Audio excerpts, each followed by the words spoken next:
Close your eyes.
Oh my gosh, is this thing on? Is everyone here? Hello. Hi. Hello. Oh shit, here we go. Hi everyone, or how I say, hey Chooms. How you doing? And welcome, and welcome to the start of our campaign through the urban jungle as we know as Night City. I'll be a GM for today. My name is Yuko Chu. I am a streamer from Australia. I do funny haha things as well as these guys do. And tonight we're going to be playing some tabletops. We're going to throw some dice down. It's going to be a lot of fun. But before we start, we're going to do some housekeeping before we start. We would like to say thank you very much for coming to our first session of Cyberpunk RED. And we are all very grateful for you to... we're all grateful, like everyone here on the table as well as me, are grateful here for your support. And we're saying this now, just being so grateful and everything before we start, because we won't be speaking to chat while we play, but we'll still be seeing some stuff here and there and all the things with your comments, but we won't be directly talking to you guys because we don't kind of want to ruin the flow of game. Even if we won't be interacting with you while we're playing, as you can see on the screen, we got little GM luck and then player's luck. You're going to be contributing, still interacting with us. We're introducing luck points. In this game, each player has their own luck pool, so they can basically add how many luck points they want to put into a roll to succeed. But we're going to give that power also to you, chat, because we like to add more chaos.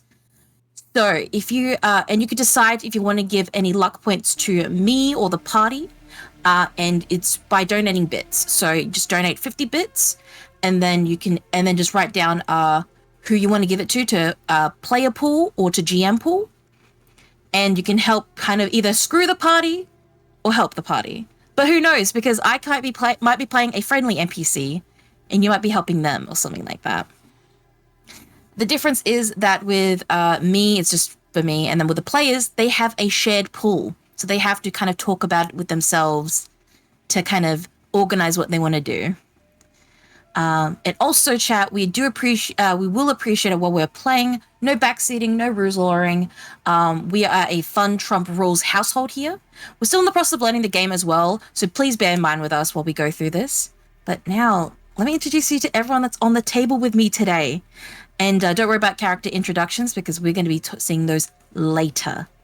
Let's go start with from the top here of the order on screen. We'll go with Brad. How's it going, Night City? My name is BraddestChad. I am a Guardian Gamer Angel, and I am here to have a lot of fun. Been very excited. I'm a little quiet. Okay, cool. Good to know. I have been so excited to play Cyberpunk RED, and the moment that I found out that we had people who were really excited to play it, I jumped on this, and I trapped Yuko Chu in my basement to write a story. Terms in my basement, as well as Ari over here as well. This happened months ago. There's been so much prep, and I could not be more proud of all of the players here. So I really hope you guys enjoy this story that Yuko has created. I hope you enjoy the characters that Ari, Term, and I have created. But I won't introduce them, I guess. I'll let them introduce themselves. I think next we'll go to Term. We'll go down the line. Hello there, everyone. Oh, it's good to be back. This is something I've been wanting to do for a very long time. I fell in love with Cyberpunk way back. Actually, it's been like a year ago since I played it for the first time. And I fell in love with the world. I fell in love with the storytelling. There's so much about it that has just kind of consumed my life. And it may or may not have influenced a little bit of my current rebrand. But this is something Brad and Yuko, we've been talking about this for, God, a number of months now. And I'm just, oh my God, I'm so excited to do this. I can't even begin to start. And then next will be our newcomer, Ari. Please introduce yourself to everyone. All right. Hello, everyone. Oh my God, my words are already failing. It's fine.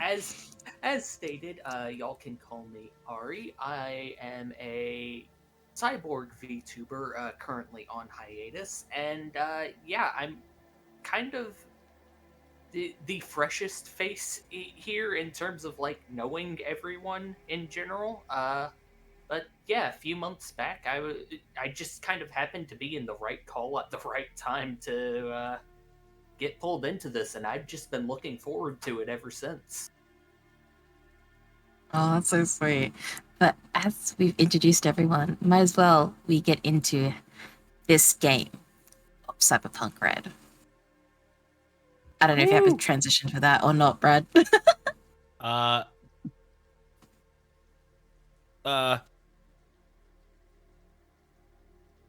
don't think you do. It's okay if you don't. I just wasn't sure.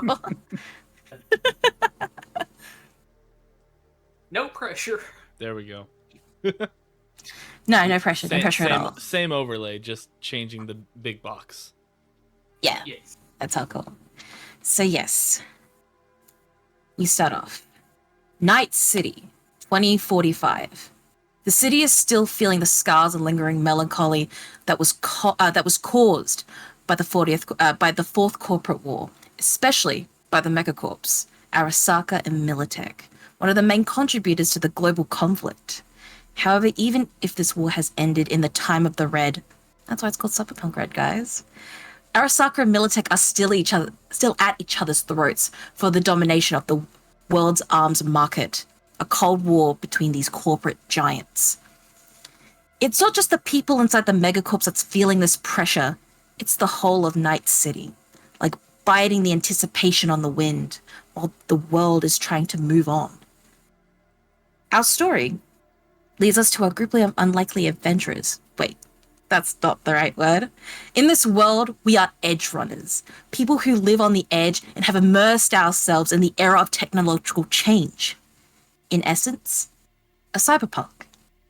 And our Edgerunners are sitting over at a small booth in the corner of the most legendary solo bar in this side of the upper marina, the Afterlife.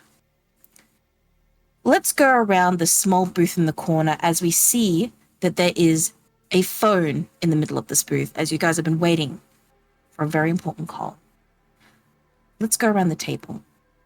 Let's go backwards this time. Ari, please introduce your character to us and how they look like and what's currently happening in the situation while being with your unlikely group of Edgerunners.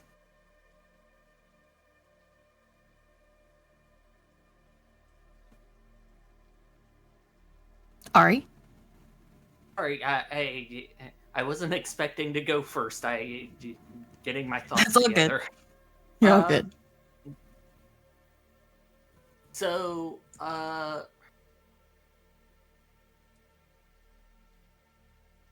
sorry. I know you said reverse order. Can we do this a little bit more so I can actually order things around in my head? No, you're all good. You know what? Let's put our fanboy on blast.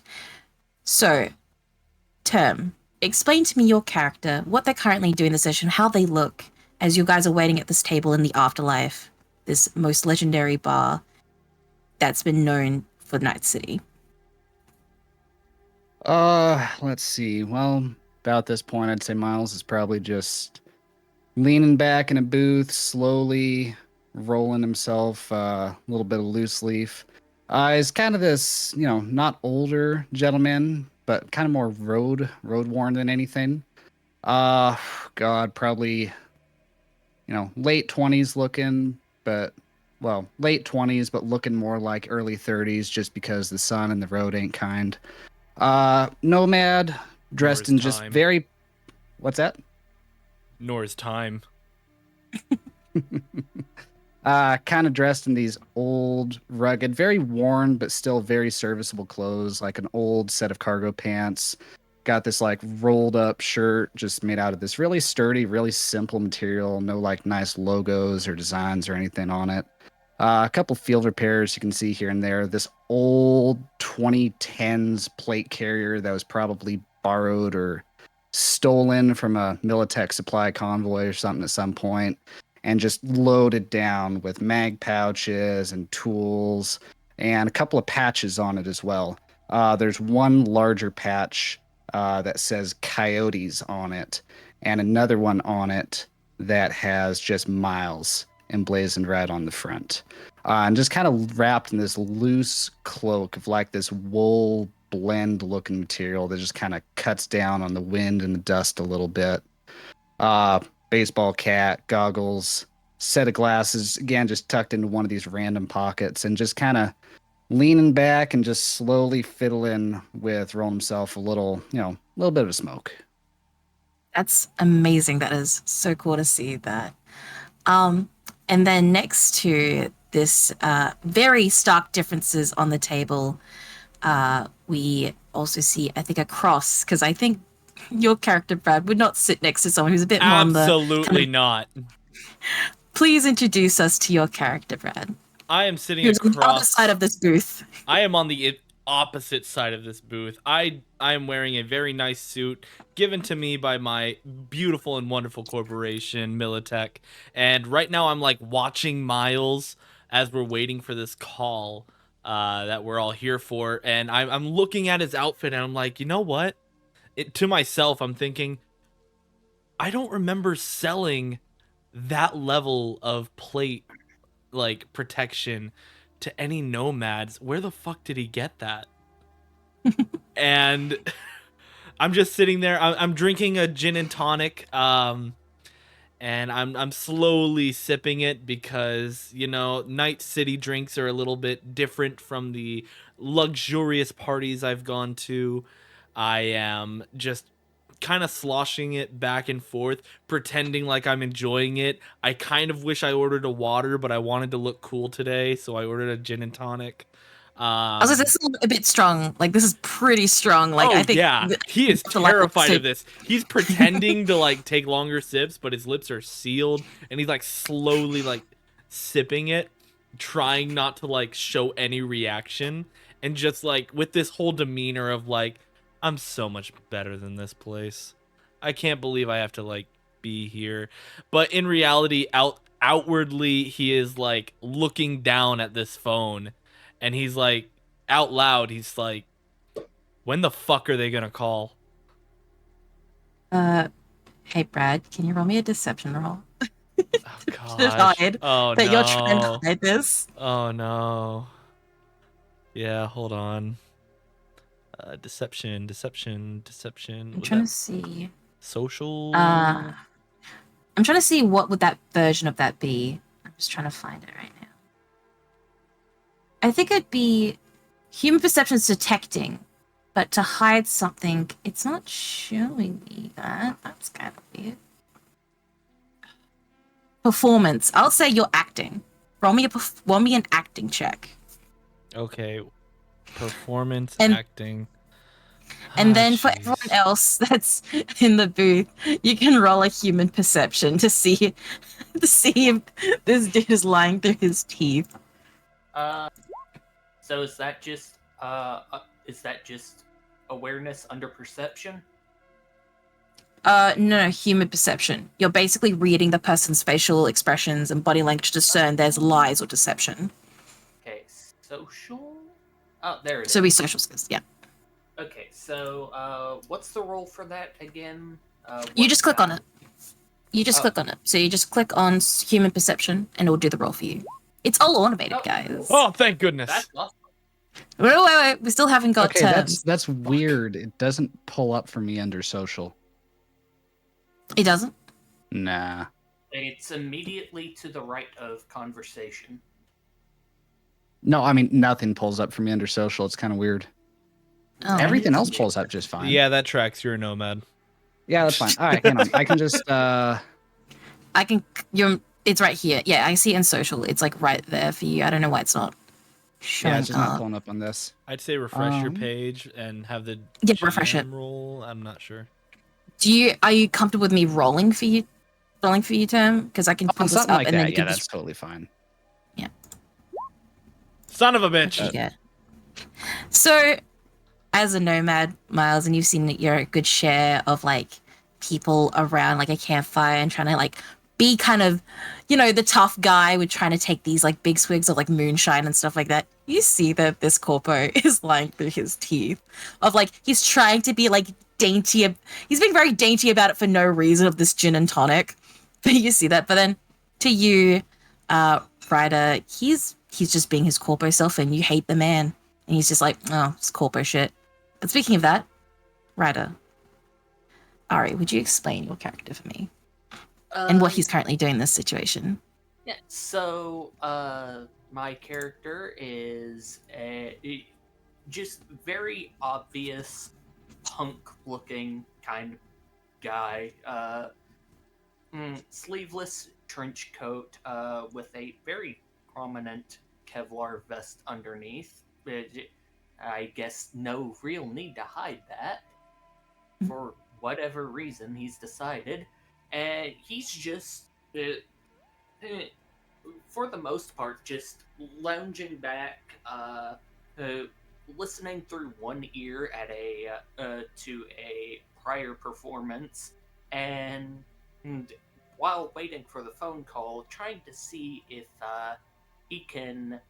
trying to see how many times he can manage to flip off Gorgon when he's not looking. Okay. You know what? I want to see what that would be. I think it might be under. Is it body? Because that's funny. You know what? Because you're technically concealing something. Give me a conceal and reveal object roll. Because you're trying to like do multiple things of concealing your hand while like flipping him off, and then I'll give you a perception there, Brad. Human perception. All right. What? Nope, just perception. Oh, just perception. It will be under awareness. It'll be under awareness, guys. So both of you will be under awareness. Okay. Okay. Here is my actual perception. Oh, I perceive the fuck out of that. You do perceive the fuck out of that, and also you can look while that's happening. Yeah, you. Ryder, you're thinking of being pretty slick of like trying to like hide it under your hands, trying to cover it and just do that. But this guy, like, despite having like sunglasses like inside during the day, he can see you doing this. You can see this shit's happening. Gorgon and Miles, you just see it regardless. You're pretty wizened on your trips on the road. I just look at Ryder, and I'm just like, careful where you poke that thing. It'd be a shame if it got lost in translation. I just finish rolling myself a smoke and just put it in my mouth, fly at it, and be like, oh god, it's like babysitting fucking children half the goddamn time. I just brush it off, and just giggle relentlessly. Brilliant. I look at Miles and I'm like, are we sure? Is he okay? You guys have been About what? together. You guys have been together for like a couple of weeks, out being I'm this just sort of like sitting here like, crew. is he okay? He's cackling a lot. I don't know. I think this is normal. I wouldn't be worried about it. I'm fine. Okay. What are you drinking there, pretty boy? A gin and tonic. Mm-hmm. Mm. How's it taste? Splendid. Mhm. It's amazing that you can find something that could actually taste good here in the street life. Mm. You know, normally that puts a little bit of flesh on them cheeks there. I guess I'm just stronger than you thought. And I take an actual sip. You know what? Because you've given me this funny haha sort of situation. Roll me ooh, let me have a look. Roll me endurance. This is a hardship. Roll me endurance. Oh jeez. Where is that? It's in body. Body. Underneath athletics. Oh no. It's my lowest one. Roll for it. Let's go. I got an 11.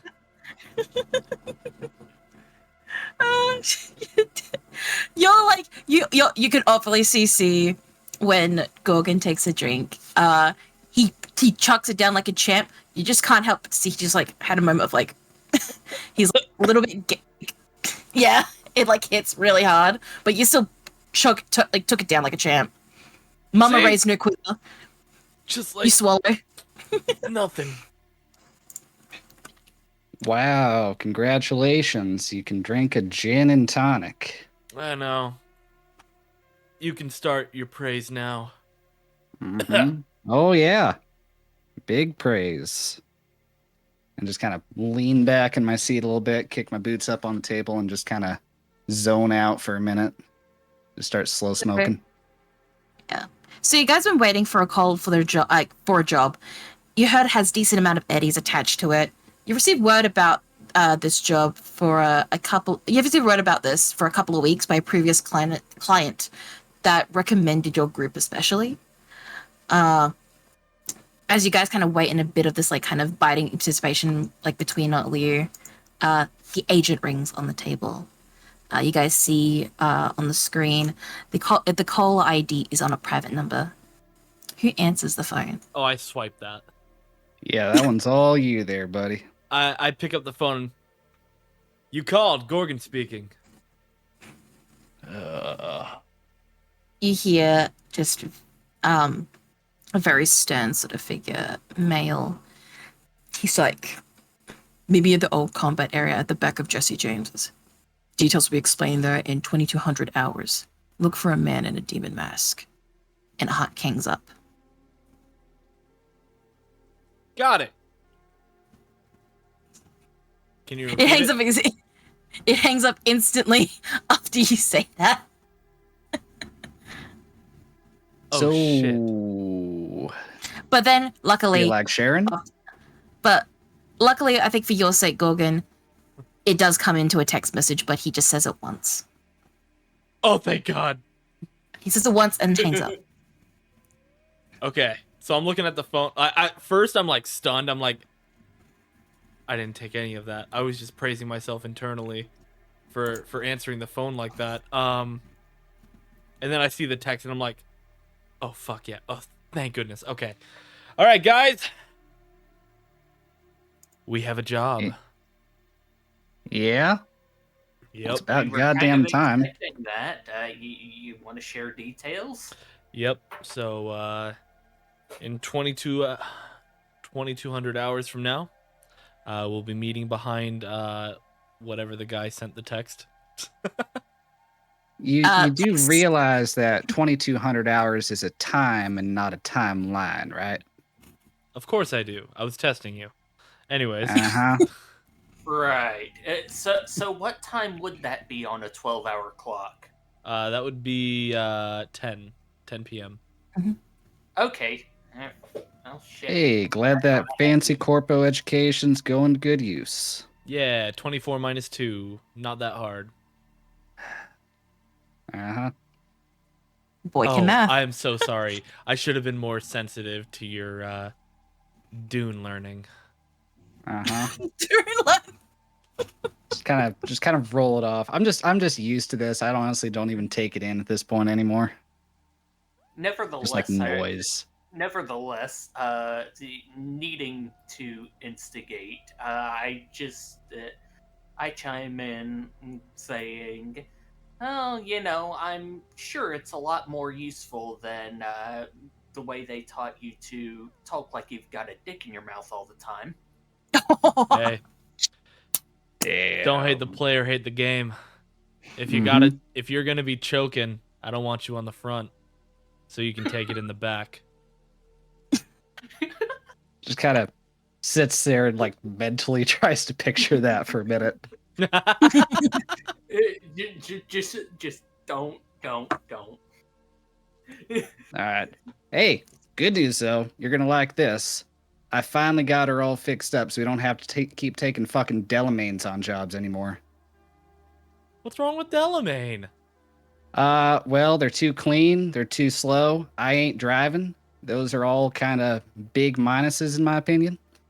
So they're expensive as That all too. hell. Yep, cuts into the bottom line. Can't This is keep what we doing work that. for. Is it though? Is it clean? Well, I mean, it works. Oh. Trust me, you'll like it. Come on, you'll enjoy this. I'll Pam, paint me a picture kind of of show them towards Yes. the door, take them outside of the rig. paint me a picture of this vehicle of yours. So I'm walking you guys like I imagine there's like a row of cars like lined up in front of the afterlife. I just kind of Yes. walk you past it, and I'm we looking walk at past all of this these one. really nice cars, and I'm like, which one is it? Yeah, so you see this one, and it's like this giant lifted, like 3-axle, 6-wheeled combat vehicle. It's like all black. It's got, leather seats and climate control and a top-mounted gun and everything else you could ever want. And we walk right past that thing. I take you down an alley, and there is this old 1980s 2-door liftback. And it's got like 12 inches of lift on it. It's got like a number of what looks like it's probably got, shot a number of times on different jobs. It's just been kind of patched up and repatched and repatched again. 2 doors with a lifting rear. And if you look inside, there is 4 seats in this thing, but the back seats aren't accessible. Like if you ever gotten like one of those smaller cars where you reach in and you roll the front seat forward and you have to do that awkward climb into the back seat, it's like that.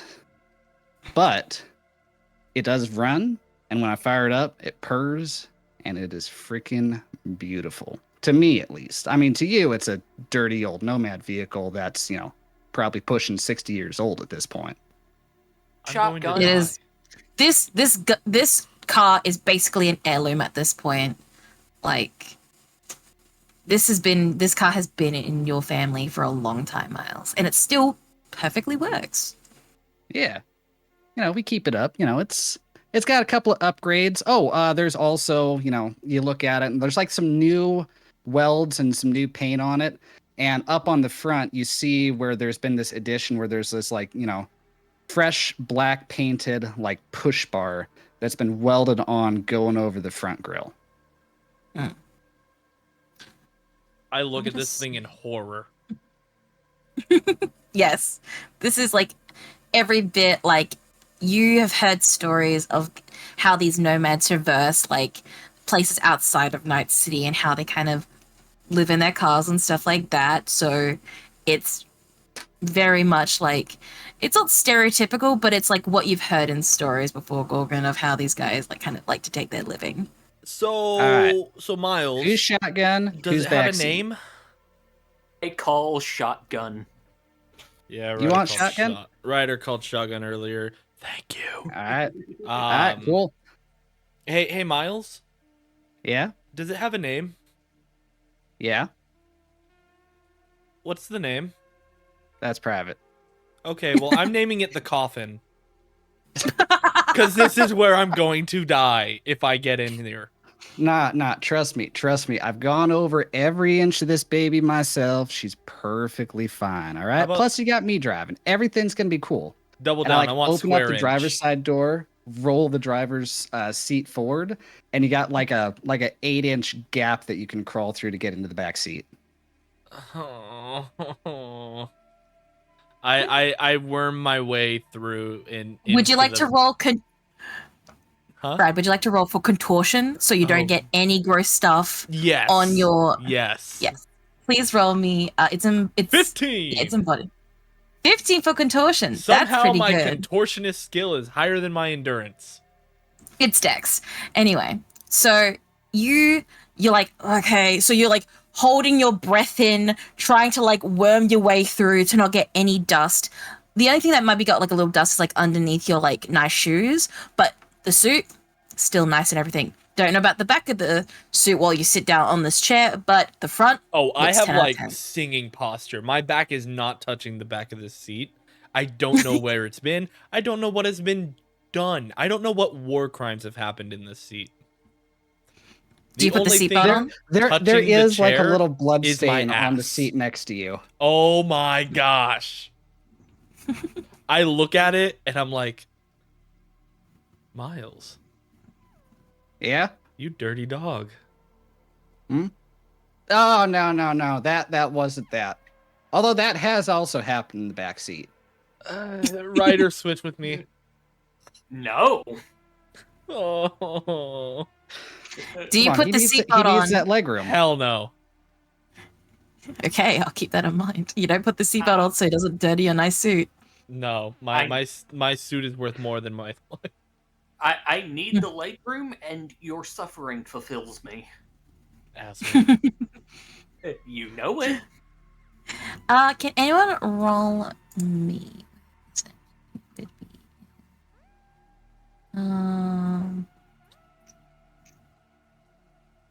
Technically, this would be local expert. Does anyone have local expert? Where at? It would be under education. No, I mean local expert for where specifically. Yeah, I because was there's gonna different say, places. I think this might go for Gorgon and Ryder because Miles, you're the new kid here. Yeah, this You ain't my two roll home. me. Yeah, roll me local expert for Night City. All right. Oh, okay. I thought that only applied to specific parts of Night City. It does, but I'm broadening it so you can have the chance of because it's Night City and people, that sort of thing. All right. Because I can choose how specific you can be with it. I'm just gonna say you can use that stat because it's technically in Night City. All right. Uh, 18 Nice. on mine. what's that one under?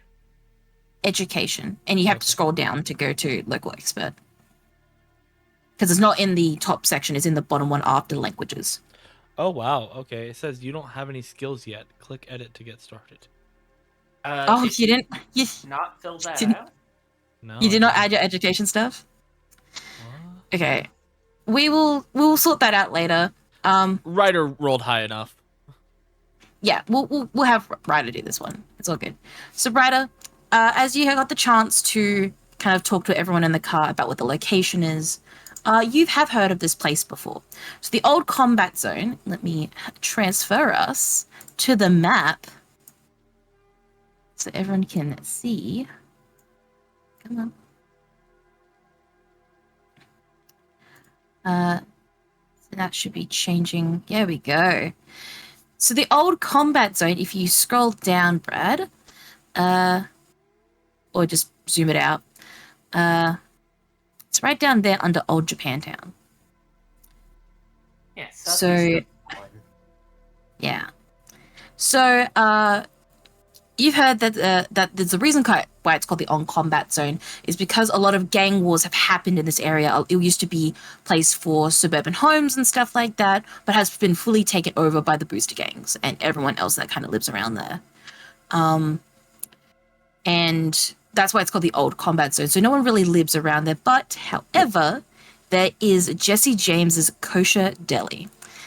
As you've heard of this place, it is a popular hangout where nomads and booster gangs alike come to this deli. It's more like a saloon, to be honest, that has a pretty nightly body count of that rivals the Totentas.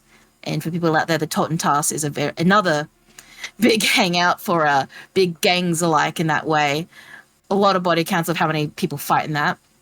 But there's a pretty good price. You get a pretty good price on a corned beef on rye there. It's pretty known to be like a good hangout if you're packing the right amount of heat at your hip to make sure that you don't get in trouble or anything like that. But as you drive through this, Gorgon, you see outside, you don't go here ever. You've heard about stories about this place around here of just these scapes of like, it's kind of decrepit suburbia. It's like kind of looks like it's kind of post-apocalyptic in a way for people to see this, and I think this is like new for Miles. But Miles, you're kind of used to seeing ghost towns and stuff like that. It kind of has that sort of vibe of that's kind of been taken over, sort of like as an abandoned neighborhood could be. But then you see like cars still popularly go through here and stuff like that because people like to do shady deals. People like to hang out around here and kind of like loiter. And then you notice when you kind of drive through to this deli, you see there's a lot of cars around here. This place is like everyone comes here for a hang sort of vibes, and you hear, as you kind of drive through, you hear loud music kind of coming through this deli, and people outside, like in the car park and everything like that, are loitering around their cars, doing talks and stuff like that. You guys see gangs here that you've heard through just reputation. So you see there's some like maelstroms. You see people from like from Sixth Street. You see some like I think you see mostly from 6th Street and like from Maelstrom. You don't see any tiger claws here or anything like that. I think you maybe see like one or two, but they're not here as like for a meeting sort of vibe. But everyone has come here, and you see there's some like rough and tussle. No one has pulled out guns yet, but it's pretty hectic in this area. And you guys are looking for a man in a demon mask. What do you guys do as you kind of get to Jesse James's? Now, quick question. Mm-hmm. You said nobody's pulling out guns. Is everybody still like visibly armed? Like, well, everyone is packing heat. You would not come into the old combat zone if you weren't packing heat, because this place is for booster gangs and some nomads sometimes trade here. Gotcha. Yeah. I have my head on a swivel. I am just keeping my head up because I know what I am. I know where I am. Oh yeah, you can start a gunfight. If you are in this city, if you are not holding your head up high, what the fuck are you doing? You're gonna get shot. Mm-hmm. So Gorgon is just very much, he is in front of the others, kind of walking, pretending that he knows where he's going, but secretly like hoping Ryder points out a direction. Okay. I think I'd probably be walking in the back, like taking rear security. And before I leave the car, I'd definitely be grabbing my rifle and just kind of slinging that up just in case. Yeah. Yeah, that's People. a good idea. Anything you want to add to that, Ryder?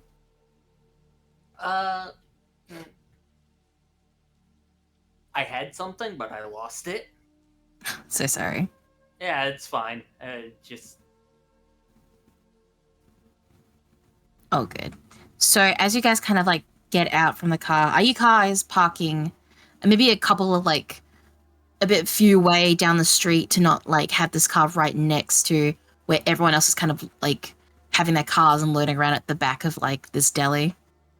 I want to park where I can still kind of keep an eye on it, but definitely not like right in front of, this place.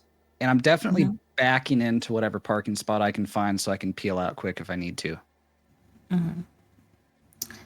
Gorgon, are you doing any way to kind of conceal that you are highty-tighty of the monies, or are you just like Why would I be afraid you're of just that? They should be afraid Okay. of me. okay? However, I Mm-hmm. do hold my hand up to my ear, Mhm. and I am confirming, yes. Demon mask, 2200. Okay. Mhm. Eyes up. Yes. Love you too. And then Did I we like catch that bit? straighten my jacket. Oh, so is this who I think it is? Yes. Okay. Would you like me to give you a response in character right now, or do you want me to just We'll leave it at that for now. Okay. Yep. And I'll say to you that they can be around if you choose so, or you can be completely naked in this moment. Definitely I want eyes. You'll have eyes. Good to know. Anyway, so you guys kind of exit out the car, and instantly you see Maelstrom, bogged eyes in front of their head. Notice like you guys are two of you guys are like pretty much like you could fit in here pretty well. But because you're accompanying with someone who is definitely screams corpo, they're giving you eyes. Everyone's kind of being looked at in this moment. Everyone is kind of not first gun, first shooting yet, but they're keeping their eye on you. There might be a drunk guy saying, "Go back to your fucking house, corpo.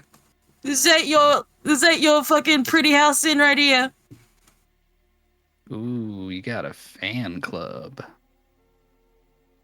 I don't look at them, and I just kind of just shake my head. Some people don't bother because, but some people are looking as you kind of enter through here.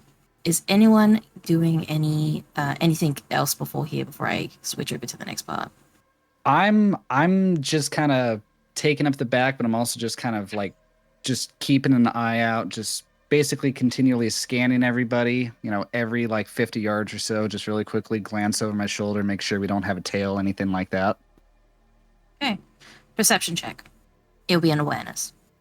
Gotcha. I think that one actually is working. Are you trying to basically in this I'll go to that. Let me get back to that one. And then Brad, are you doing any way to kind of keep your act up, or are you really like, is this like actual you of I think I'm top shit, or I is this a don't give mask a fuck about people I don't care about. Okay, I just want to double check So if I'm this doing is people. like I do negotiations for Militech. You think this is gonna throw me off That's my true. game? That's true. I only have to prove myself to people I think are at my level or above. Okay. Fuck these guys. Term. So you said you're looking for people who are tailing you, or kind of are you just looking out like more for yourself? Just trouble in this- general. Just like Trouble in general. specifically trouble that's pointed at us, because like the entire area is kind of sketchy, but I'm looking for anything above the baseline. Kind of Okay. sketchy is an understatement, but yeah. Yeah. So you're kind of scanning through, and you see these guys. Like, some people don't give a shit. You can have a look at them, and they'd be like, they've seen corpos or maybe around here, maybe once or twice, but not really commonly. You see other ones, people are like kind of looking, and they're kind of just giving you like daggers. I think specifically more daggers at Gorgon than you, but still there's some sneers. You also do see in kind of, because you got a pretty good roll, kind of in the back of like kind of away from everyone, but still like there in like sort of eye view, you do see who you're looking for. You see a man in a demon mask, more specifically a sort of Oni-esque sort of design of a mask. Yeah, as like you see at the back there, keeping an eye out, and you do see, because you got that really good 19, his eyes, not like they're fully red, but there's like these dots in his eyes that you see through this mask, and he is looking at you. Kind of walk a little bit closer to Gorgon. So, are we just meeting with our guy, or are we meeting in the deli? I believe DM was the instructions to meet behind the deli. The words were exactly what he said, was meet me at the old combat zone at the back of Jesse James's. Okay. Details will be explained there. Yeah. We're just supposed to meet him in the back, and if it's a guy in a demon mask, then that's our guy. GM, does the guy with the mask, does he like have like an entourage with him, or is he just kind of by his lonesome? Nope, he's by himself. Gotcha. All right, good deal. But I'll say, like, with how good that perception check was, he is packing heat as well just to protect himself, but he's by himself. Yeah, that's normal. That's baseline. All right. I'll say in this moment that he sees you, and he kind of knows this sort of thing, and he kind of the way how he moves is like he just is like kind of not incognito in the sense of that he can just go invisible. He's just like no one will pay him a mind of attention because he's that good of like just kind of going through different people's eye views and stuff like that. And he eventually kind of doesn't go up to you guys, but he will give you like a head nod of to follow him as he leads you through like a bit further away from Jesse James, so away from maybe peering eyes. Gotcha. But you're still I'll like kind of signal that to the group then. Yeah, you see it like near the deli. He's like not leading too far away, but he's like wanted to make sure that no eyes are on you to cause any like sort of any crazy uproar because of the entourage you have with you. Mm-hmm. While we are walking, I do want to like I'm still looking forward to where we're walking to, but I do say smart choice, by the way, not taking a Delamain here. I guess you're right. Guess you got something in your head. I got a lot of things in my head. Yeah, probably lead. No. Well, nah, not that yet. Couple other things. Now, are we like following the guy in the mask Yes, you are. rather than going to the deli or going behind the deli? No. Gotcha. You can guess from like how he's moving and everything that's kind of happening in the situation is that he just wanted you to meet there because it's more of an easy place to kind of go to because it's very well known in this area. Just to kind of like it's like a landmark. I'm also gonna put my hand on Ryder's shoulder. Hey bud. You're gonna take point on this one. Absolutely. Thanks. Okay. So he kind of leads you a bit more way out of prying eyes, but you're still kind of like in the block of like the area. And he kind of looks at like all of you and stuff like that, and he introduces himself as, my name is, oh no, I just noticed the power just went off for my air conditioning. It's fine, sorry. And it's back on. Never mind. Sorry about that. That distracted me. I was like, oh, I need air conditioning. He looks at you all and he doesn't take off the mask. He still talks to you through it, and he's just like, my name is Six. I will be your in-between for this task that I've been asked to mediate between. Are you who, he goes to, he's like, are you Gorgon, Miles, Ryder? Is that correct? Yep. Yeah, pretty much. Mm-hmm. Good to know. Let's get away from my eyes. I have a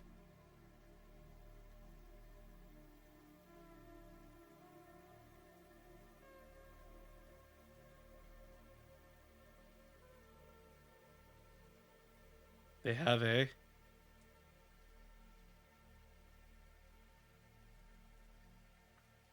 You good? technical difficulties. Yep. Darn that city power. Yep. I had a feeling that was gonna happen when they when they mentioned their air conditioning. All right. Well, perfect time for me to be right back. I need to use the bathroom. Go ahead. No worries.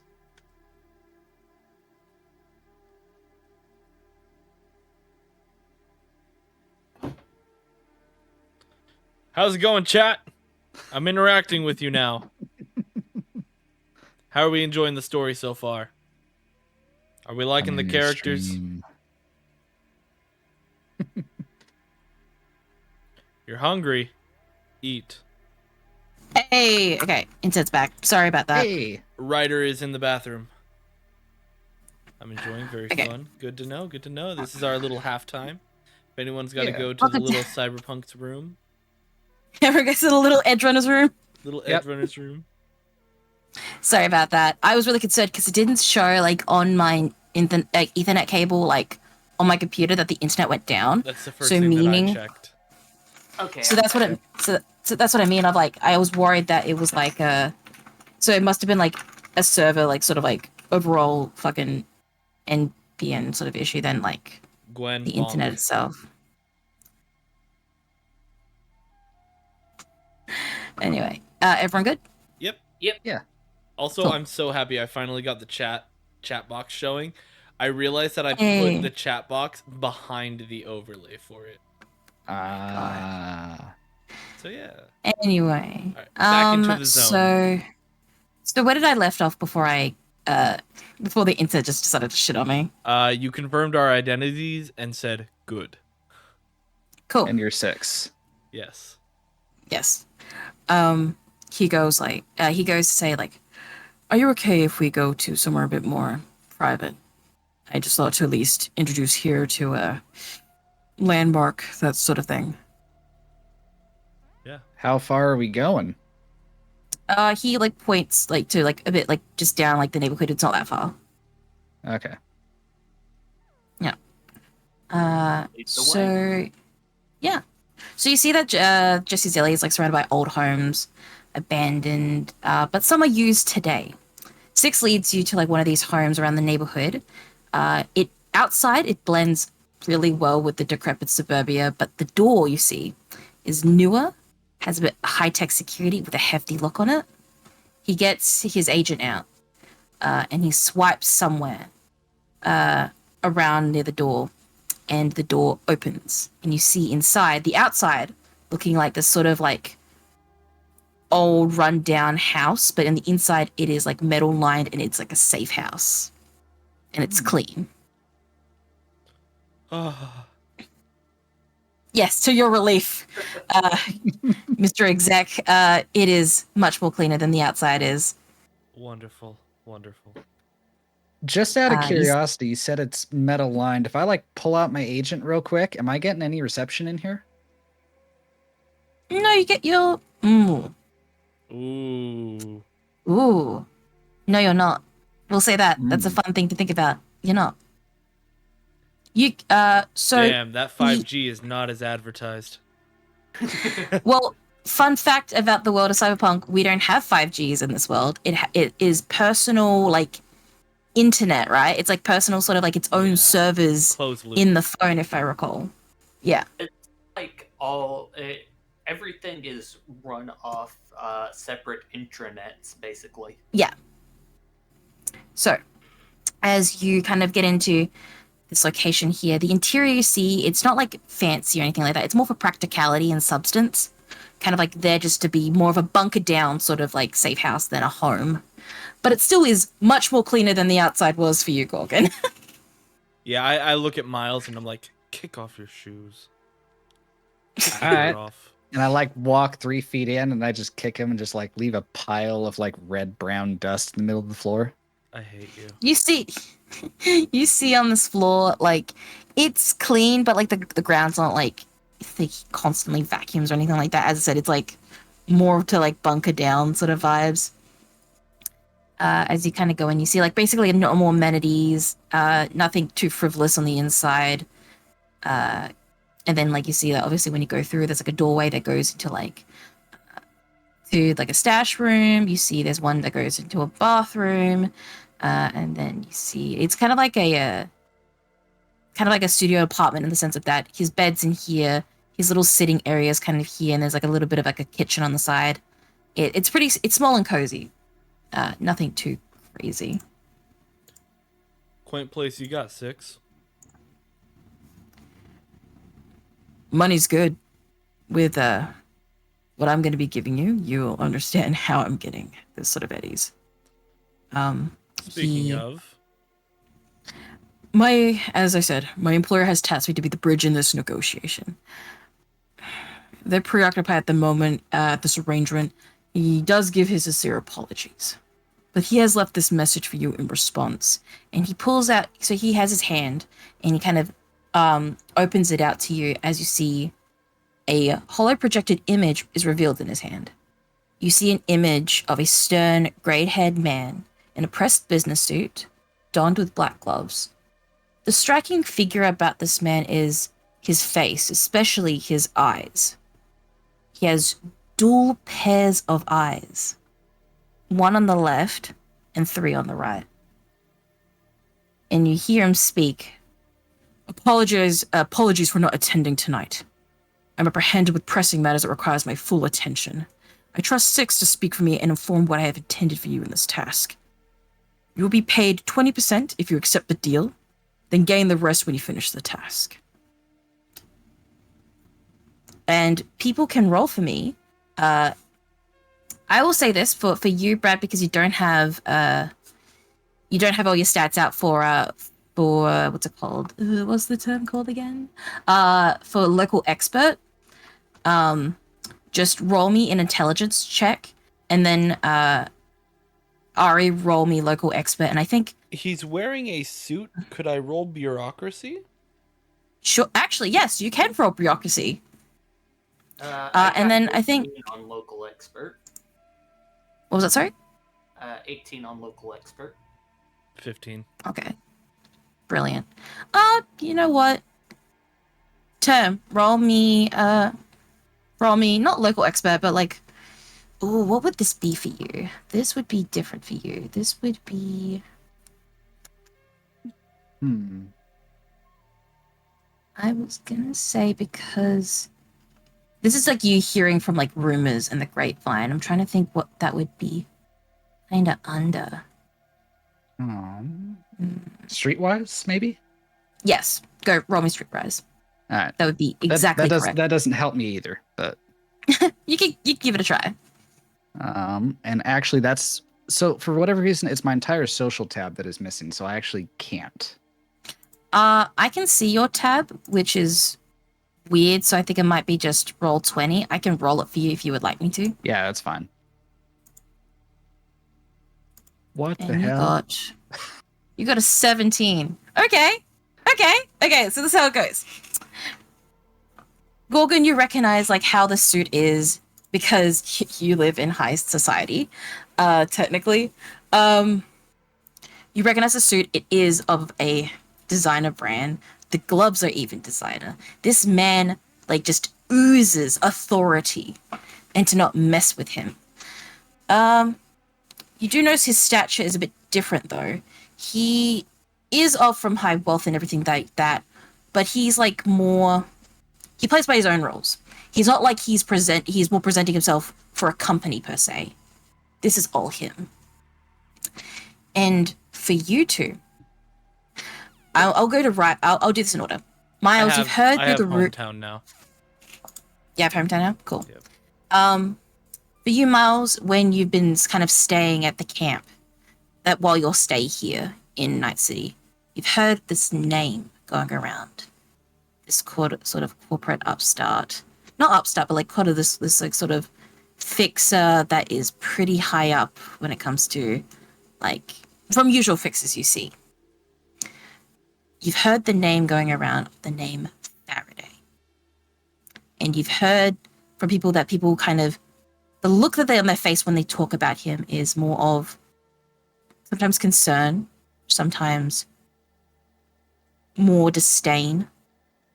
And some are just kind of like, this is what kind of Night City is. these people like him are in this world to kind of keep the bowl moving, even if it's a bowl that kind of a bit rotten. And Ryder, of course, you know about Faraday. He is a fixer. He used to be ex-Militech. He kind of left Militech after some things that kind of happened in the biz. And now he is a fixer. And his shit that he kind of does is some high-end crap. You could see why Six has a lot of money coming through if he works for Faraday. You just have to make sure to not fuck things up. Or you have heard from rumors that Faraday is a very strict guy. He doesn't take second chances with people. He likes things done and done right. I'm not gonna lie, this might send a shiver down your spine, like seeing this man. Okay, I have a question. Yeah. Shit. Sorry, knocked something over. Okay. Am I aware of Miles not getting signal inside of here? What was it, sorry? Is he aware that Miles' agent doesn't have signal? You know what? Perception. To see if you notice it as you're like kind of walking in. Awareness, perception, 19. Yeah, you see it. Like you glanced at like in your peripheral, and then you notice that, and then you look at your own agent, and you're like, "There's no signal here." Okay, so then is it reasonable that I would connect the name to what's going on here and realize we're in a Faraday cage?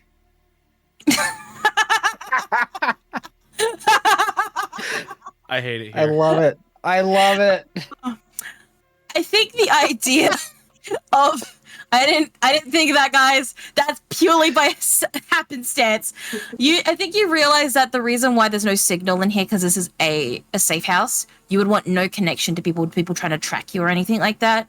So it's more like security than like trying to isolate you. It's more like trying to keep things private. Yeah. Okay. Yeah. That's amazing. I didn't actually think of that. But yeah, so you do recognize this man. And I would say this because there are people out there who might know about the law.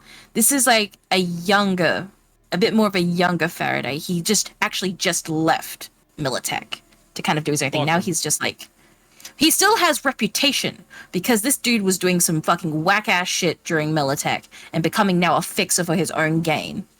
So he still has that rep. But like, yeah, that's what I'm kind of getting at for like time-wise, for the time zones for people and stuff like that. But yeah, and then Six closes his hand and then he looks to you before asking about like this place and he's like, now you see how much money I have. If you do good, you get good.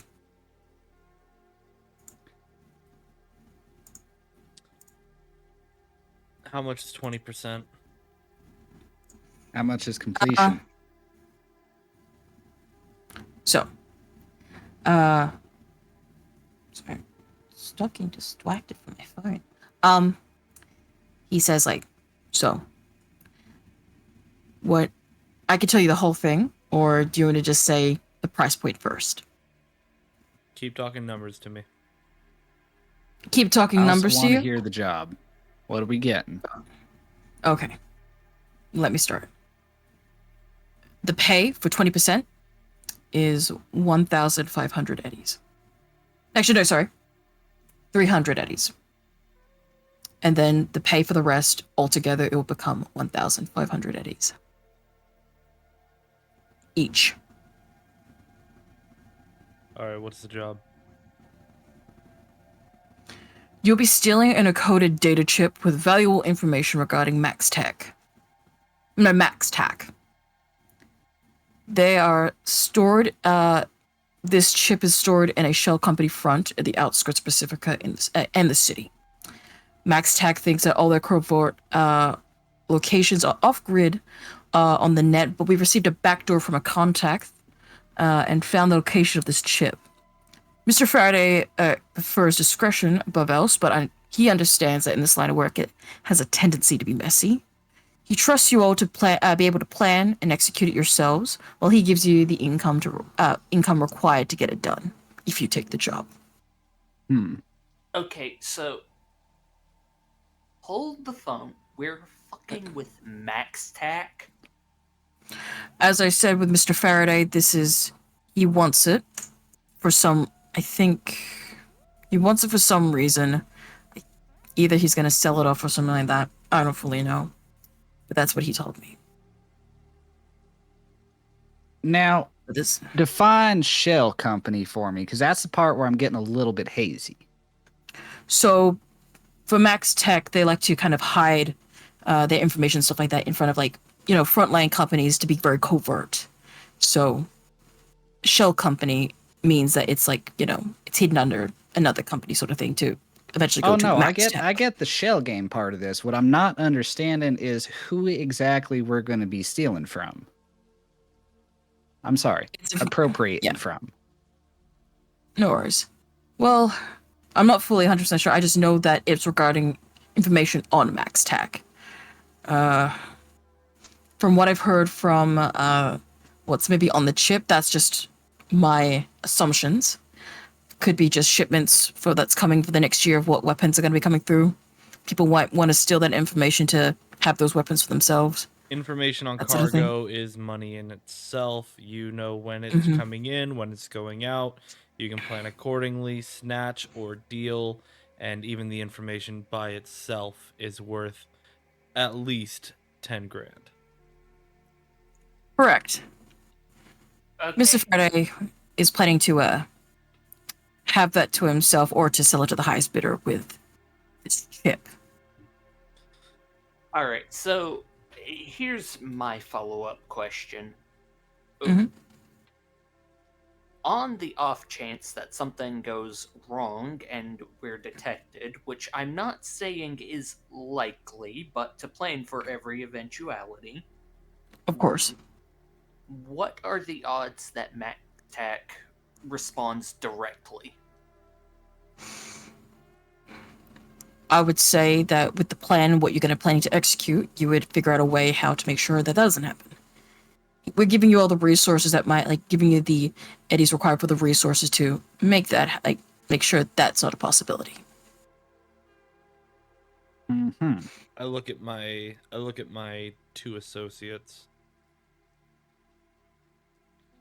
I mean, it's just a chip. Yeah, right? Nothing bad has ever happened from stealing a fucking chip from powerful people. What's the worst that could happen? I like the way you think. Nothing bad has ever happened. Cool. Ryder. It's a chip held by the biggest don't fuck with us force of the NCPD, but you know what? Sure. Would they be... obviously, they're not the Max Tac we know in 2077. No. They're still a driving force. It's not like the fucking crazy bullshit you see in 2077. Yeah, we just got out of a war. Yes. All right. Yeah, keep in mind, as I said, keep in mind, guys, you guys just came out of a war. About this. All right. So, what does Pacifica look like at this point in time? Is it as fucked as it is in 2077, or is it actually nicer? Is it no, worse? it was. I was gonna say the point of where Pacifica is. So with 2077, it's that sort of way of the Voodoo Boys have basically taken over. It's their sort of turf or everything like that. Also, Faraday also controls Pacifica. So it's that sort of there's some parts of Pacifica that's a bit more it's still doing okay, but the more further ones that's closer to the coast is Voodoo Boys territory. And I think at this point, because of the war that's happened, things are more heated than normal. I think it's more chilled out a bit more in Pacifica because, it's taking the time to go through all this sort of thing of the rise down of everyone being into kind of apprehensive and this anticipation of just shit could go sideways because we just went through a war. But because it's 2045, it's slowly kind of ramping down or like people are still like, or people slowly getting shit done to make sure it's like kind of gotten to that point of the future. God damn it. Okay, no, it's good. But yeah. All right.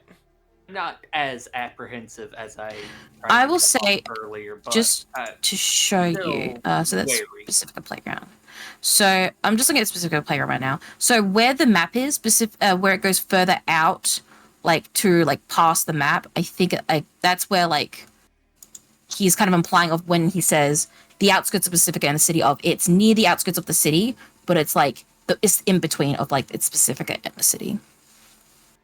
Okay. So we're not like kicking in the door on Max Tech HQ. It's like a No. It's like hidden. It's a shell. Yeah. Yeah. So, So like so it, six will reassure you, going like, no. So like because it's a covert location, as we've been informed about, they would keep things to a minimum to not rouse suspicion. So there could be less guards and stuff like that. That's my assumption. That's the best thing I can give to you of what I've kind of gleaned of this information that Mr. Faraday gave me. okay, so that makes me feel a lot better about it. Come on. Do you have any Ryder. information on where exactly this chip is in there? Or like what it might look like? So, yeah, have you seen a data chip before?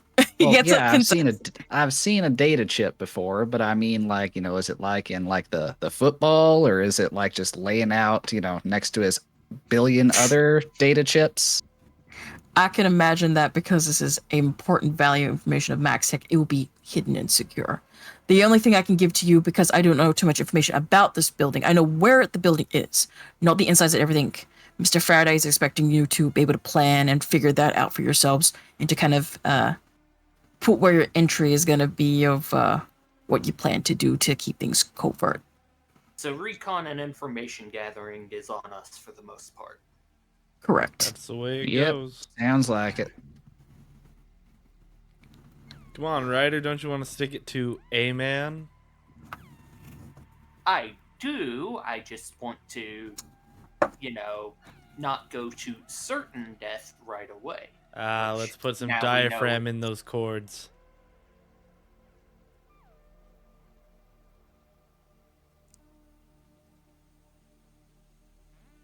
Listen, I like to go loud. I don't necessarily like to, how do I put it?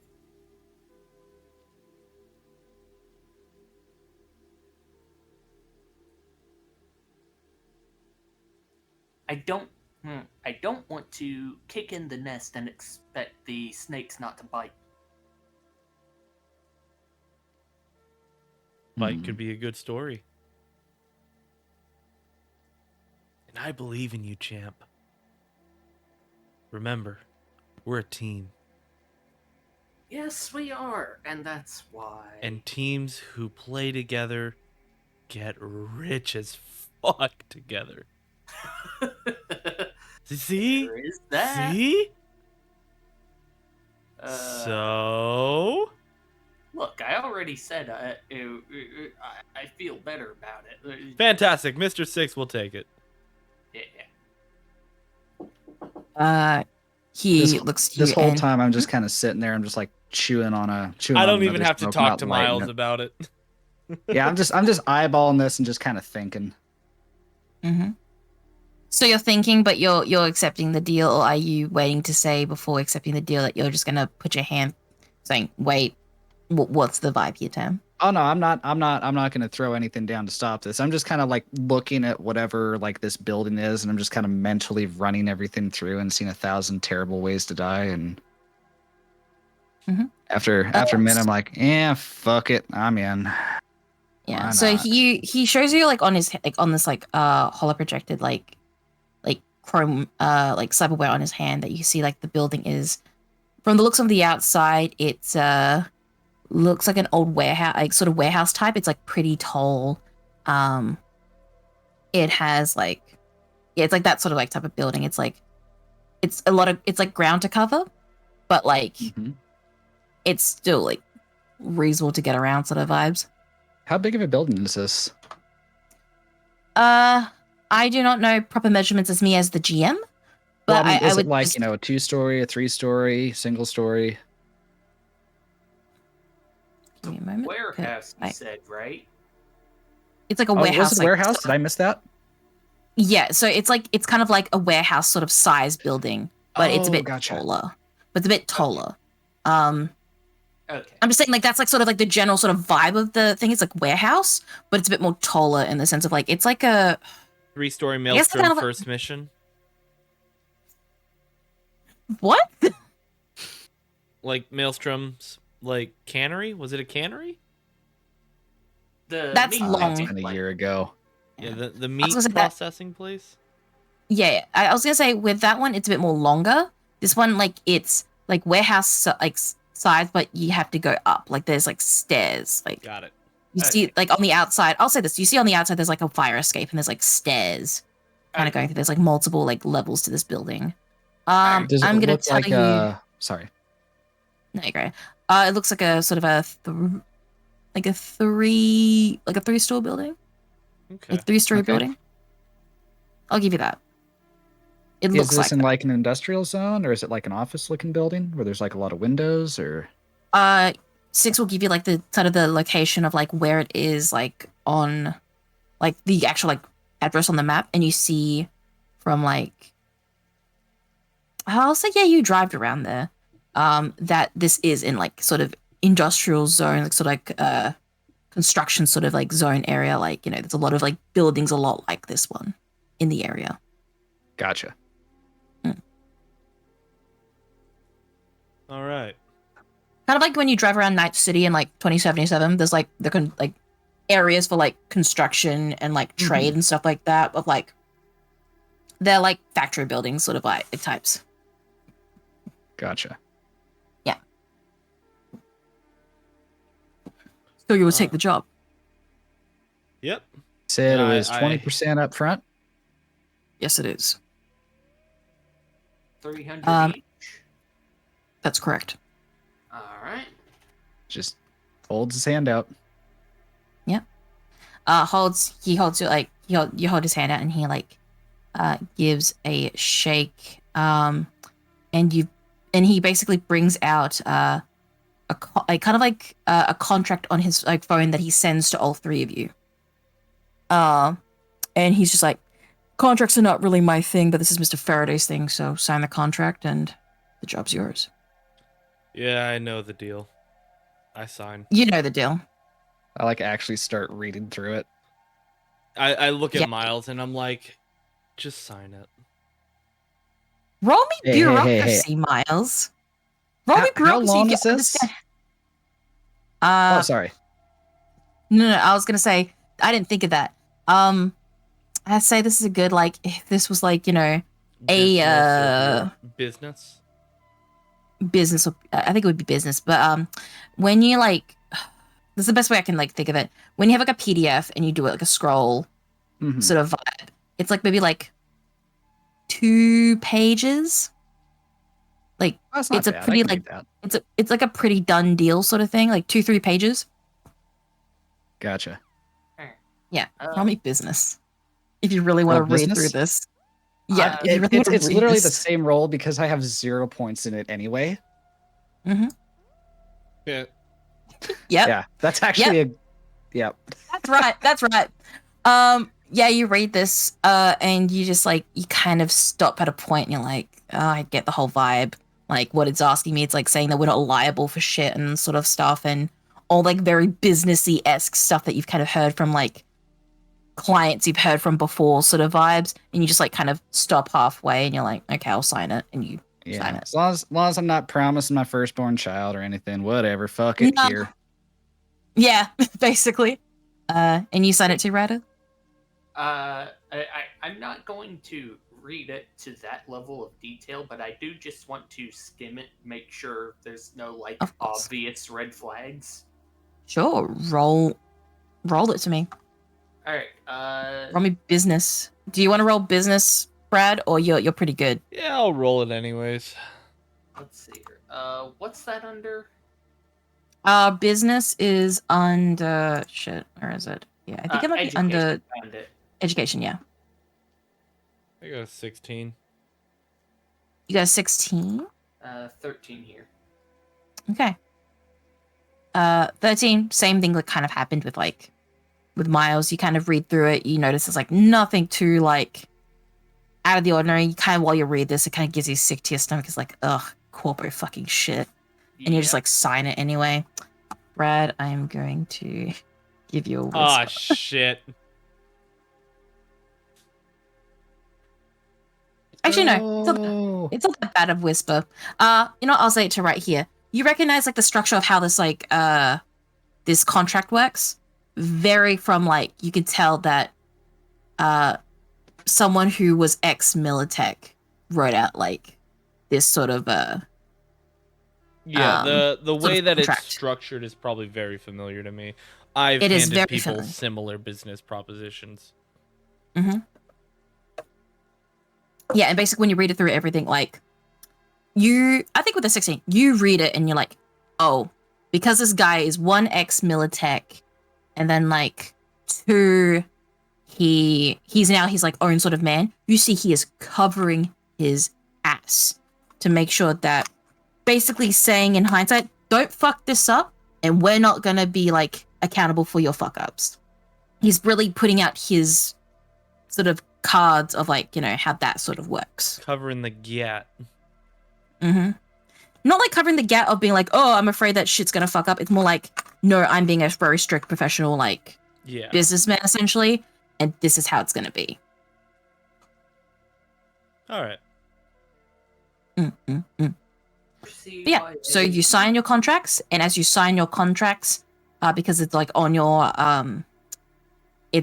agents that you've got this, instantly into your bank accounts, 300 eddies. I forward it to my assistant. Oh, the eddies? Yeah. Of course. Just make sure to put it on your assistant's sheet that they have the 300 eddies. I don't carry my own eddies. I can get mugged. You know. Yep, all good. And 6 is just like, my contact is as you see like the number where he did the message, like, that's my burner number. If you need any information or anything like that, you can always contact me. I'm just, as I said, the negotiator. So if you have any more questions for Mr. Faraday, I will be your direct link to that. Understood. Thank you, 6. All right, is there any other questions? Is there a deadline on this? Oh, as soon as possible. Okay. Yeah, that tracks. All right. We boys. have a small window of how long this chip could be at this place, so as soon as Alright. possible. Now, when you say a small window, I mean, I gotta ask now, is it like, you know, a day, a week, 2 weeks? Like, obviously, I want to do this as soon as possible, but I don't want to be cutting no corners here. Hi, Tim. This is the little engram, like, relic that's in your head. It's however long how this, like, campaign goes. It's however how it goes from here. That is that long of a window. Because I'm not going to, like, go around and say it moves to another location, because fuck writing that. Understandable. So insert time frame here. We're good. Right. Whoa, you spaced out there, Miles. You okay? Yeah, sorry. I think, like, it's this weird thing where, like, every now and then I, like, just, like, zone out for a second. It's, like, I almost knew like there I was can hear something in something. your head. It's an 11 tadpole. Just like Oh, it's D&D, baby. And A hell of a lot cooler if it looked like Keanu Reeves. I mean, look at our game master. Are you really gonna say that? I mean, They do fun look fact like is, Keanu Reeves. I was gonna say, hey guys, I'm a little engram. That's what my drawing of me looks like. I'm just that little bio chip that's inside of each one of these guys' heads. We're all dying. Yep, I'm gonna be taking over. Let's go. Honest, at the end of the campaign, I just want it to be Yuko doing all character parts. Yes. For like 3 hours. That glorious madness. Oh yeah, I play like all three of you, and I'm like, oh shit, I'm in like all these bodies. Oh, I don't know, this feels And weird. NPCs. Yeah. It'll be like the And twins who share a NPCs. consciousness. Mm. Anyway, Six looks at you, goes like, as much as I'm a courteous kind of host with this, but get the fuck out. All right, boys, wheels up. Will do. Hell yeah. And you guys leave. And this is where it's up to you guys. What would you like to do to plan for this? Okay. Where things are going? What do you guys want to do? The world is your oyster. Welcome to Night City, baby. Okay. Who's up for a road trip? We had no signal. Well, I yeah, was now you're in gone the from building view. now. Yes. Is my agent blowing up? Oh, yeah, yeah. You hear like you see like messages going like, "Where are you? What's happening? Do I need to like come in? Do I have to like prepare everything?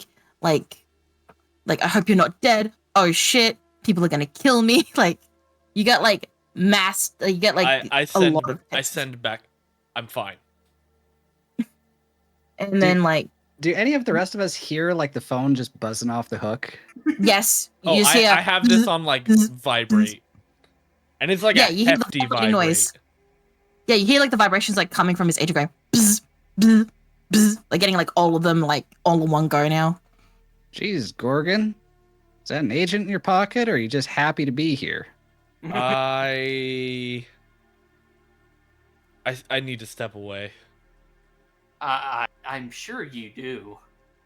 Yeah, if you need us, I'm like just going. I'm just like gonna slowly go towards the car, and you can just like meet me there. I was gonna say there's like a really nice deli that's up the road. Actually, that does Yeah, sound good. Let's get You some of wanna those treat yourself? gyros. Fuck you. It's gyro. It's fucking It's- gyro. It's euros. Fucking- It's fucking You euros. fucking corpo dick. It's gyro. Suck my No, cocoa you- dick. Zero. The American fucks. It's euros. I know. Yeah. There's like a G in there, but it's not like it's like gyro. I think. Yeah. Get me a gyro and a water. I'll pay Alright. you back. You know I'm good for deal. Deal. Okay. it. I call. I Mhm. call. You call. Yeah. It just. Yes, you call and you hear a very nervous energy like through the phone as your assistant Iris is just like, so everything's okay. I don't have to worry about things. I have things actually primed and ready for like if anything happens. It's okay. Like, I am. Hey. We're good. We're okay. We're good. Yes. We got a job. Good to know. Do you need me to find any of your contacts or find any information Okay. through company lines if you need anything? There is a warehouse, and I give her the location of this warehouse. Mhm. I need to know if there's any spots that are lacking patrol, any spots that you see as maybe a blind spot of cameras, and you'll get a reward. Well, any reward with you is just being around you and stuff like that. It's like, Atta girl. anyway. Also, I need you to hold on to something for me. Okay. So we didn't have signal originally in the Faraday cage, Yes. which is now what I'm calling it. Yep. Okay. Cannon. Cool. And so I send her the 300, and I'm like, get yourself something nice. Make sure you're eating. Who takes care of you? You do. Good. All right. I'll talk to you later. Do you want me to get something nice for tonight? Surprise me. Okay. And she hangs up. and I start making my way over to the deli. Okay. You guys get to way to the deli. It has loud music. It's very much like bar music.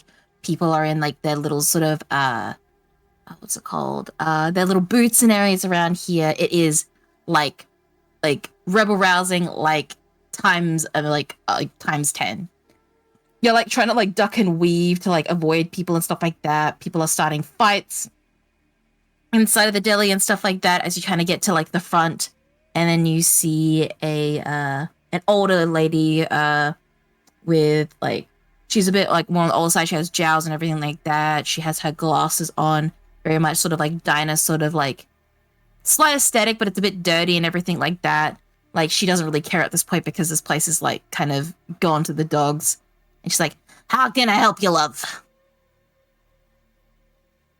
Talking to Miles and Ryder, right? Yeah. Hey, what do you think he'd like? I'm like trying to figure out what to order for Gorgon. I'm like, hey, Ryder, what do you think he'd like? What do corpos eat? What's the most ham-fistedly pretentious thing that could possibly exist on this menu? You say that's a Doris? Yes. I think the only thing that we got here that's pretty like high echelon, I guess, is our famous in-house corned beef on rye, and with the lot. You know what? That just sounds good in general. You want 3 of those?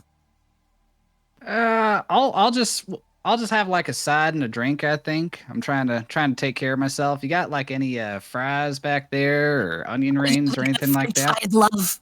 We got French fries and we got like a cola. We got like a cola dispenser thing over there, and she gives you like an empty cup, and she looks at you going, it's like, the fun thing about it is you can go fucking hog wild with that thing. We don't give a shit if you do refills or anything. And she gives it to you. Hell yeah, I love it here. And yeah, you see, look around the area, there are some people who like have nomad garb. You see like some like different emblems and stuff like that like kind of represent different like clans and different people. Some from the 7 nations. You see maybe like, you know what? I'm gonna roll luck on that to see if there's any. I was about to ask. Nope, shit. I don't know where I rolled to. I'll take the first one. You see like a one like in this like sort of bar, like kind of like kind of like not bar, this like deli by himself. He's just like waiting for his order. You see like one person you recognize from the Outlook. Yeah. No one that you kind of know particularly. No, you don't really. Would you go to every Audicaldo in the camp and know them by name? I want a name and a backstory for every single one.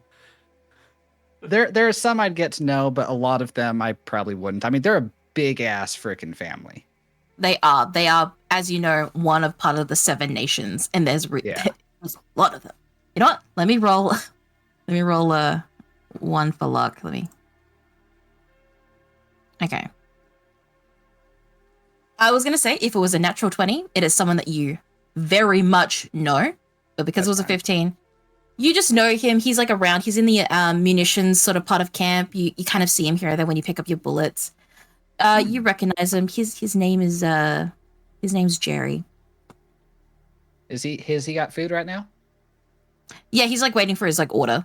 He's like there, like kind of standing. He's not like sitting down or anything like that. He's like near the door. He's just like, he kind of has a look on his face of he just wants to leave, and he wants to just like how to get back to camp because he's like on the other side because the camp is like at Haywood, so it's like pretty far off to like come all the way over. Actually, no.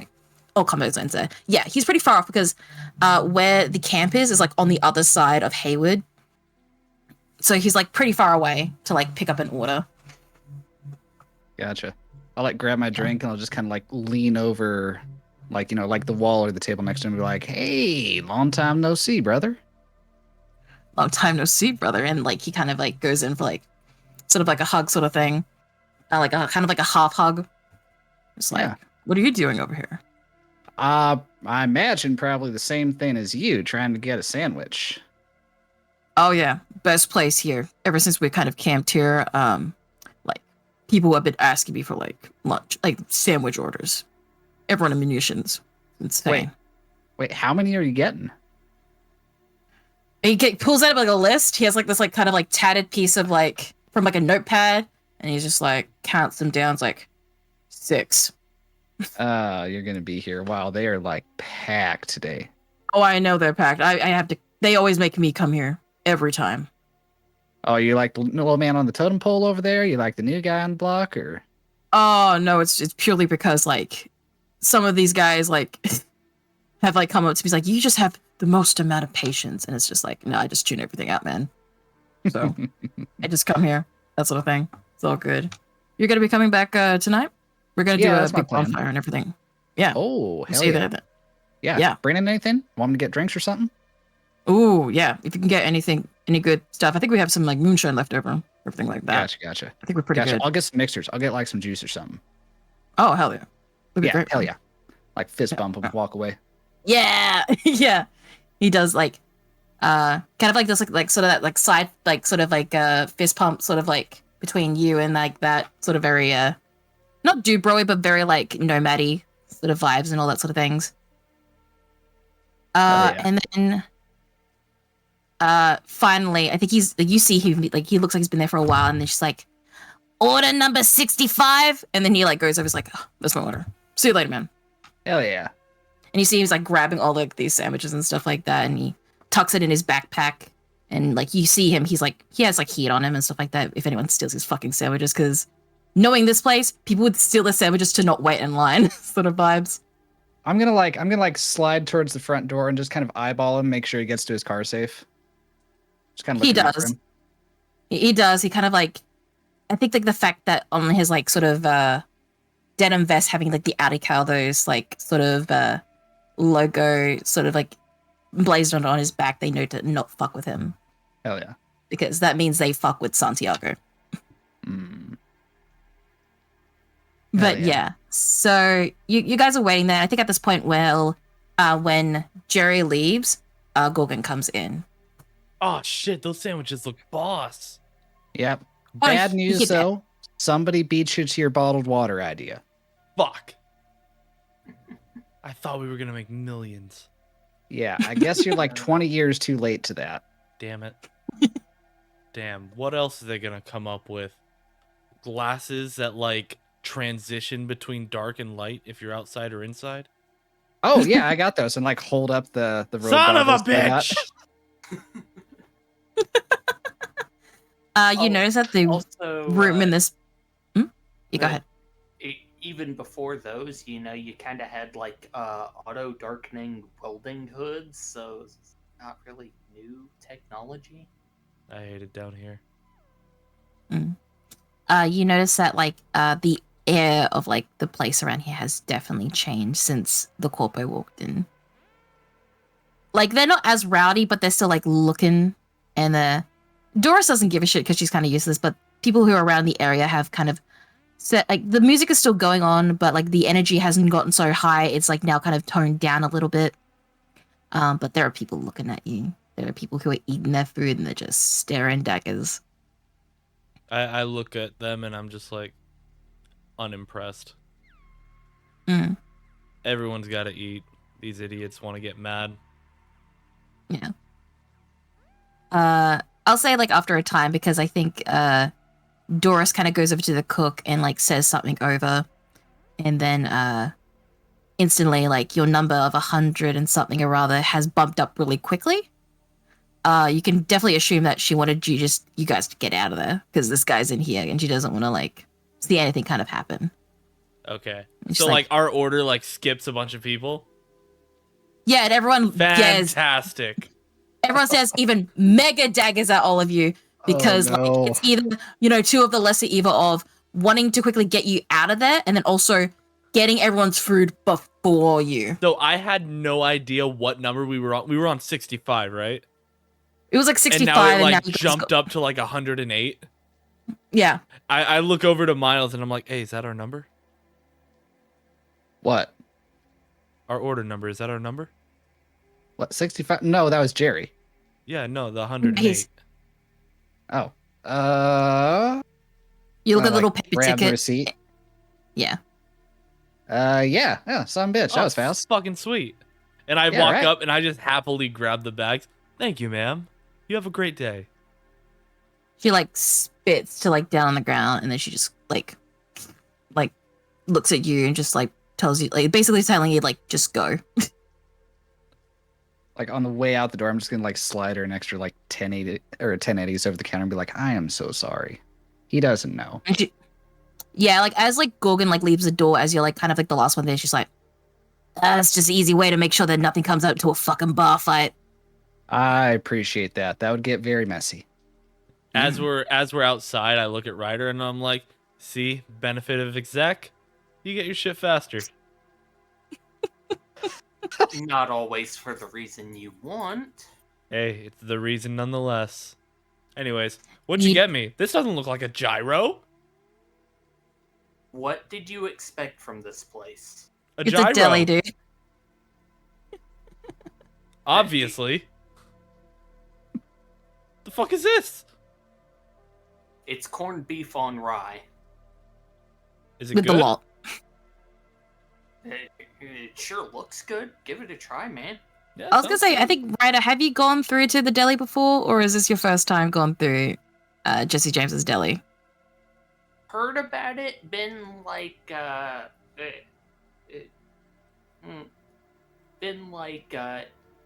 not in the old combat zone, but like in adjacent parts of the city, and heard a lot about it, but Hmm. not been like directly inside. Okay. I open up the sandwich and I'm like, it smells good. Hey, Miles, which one's yours? They all look the same.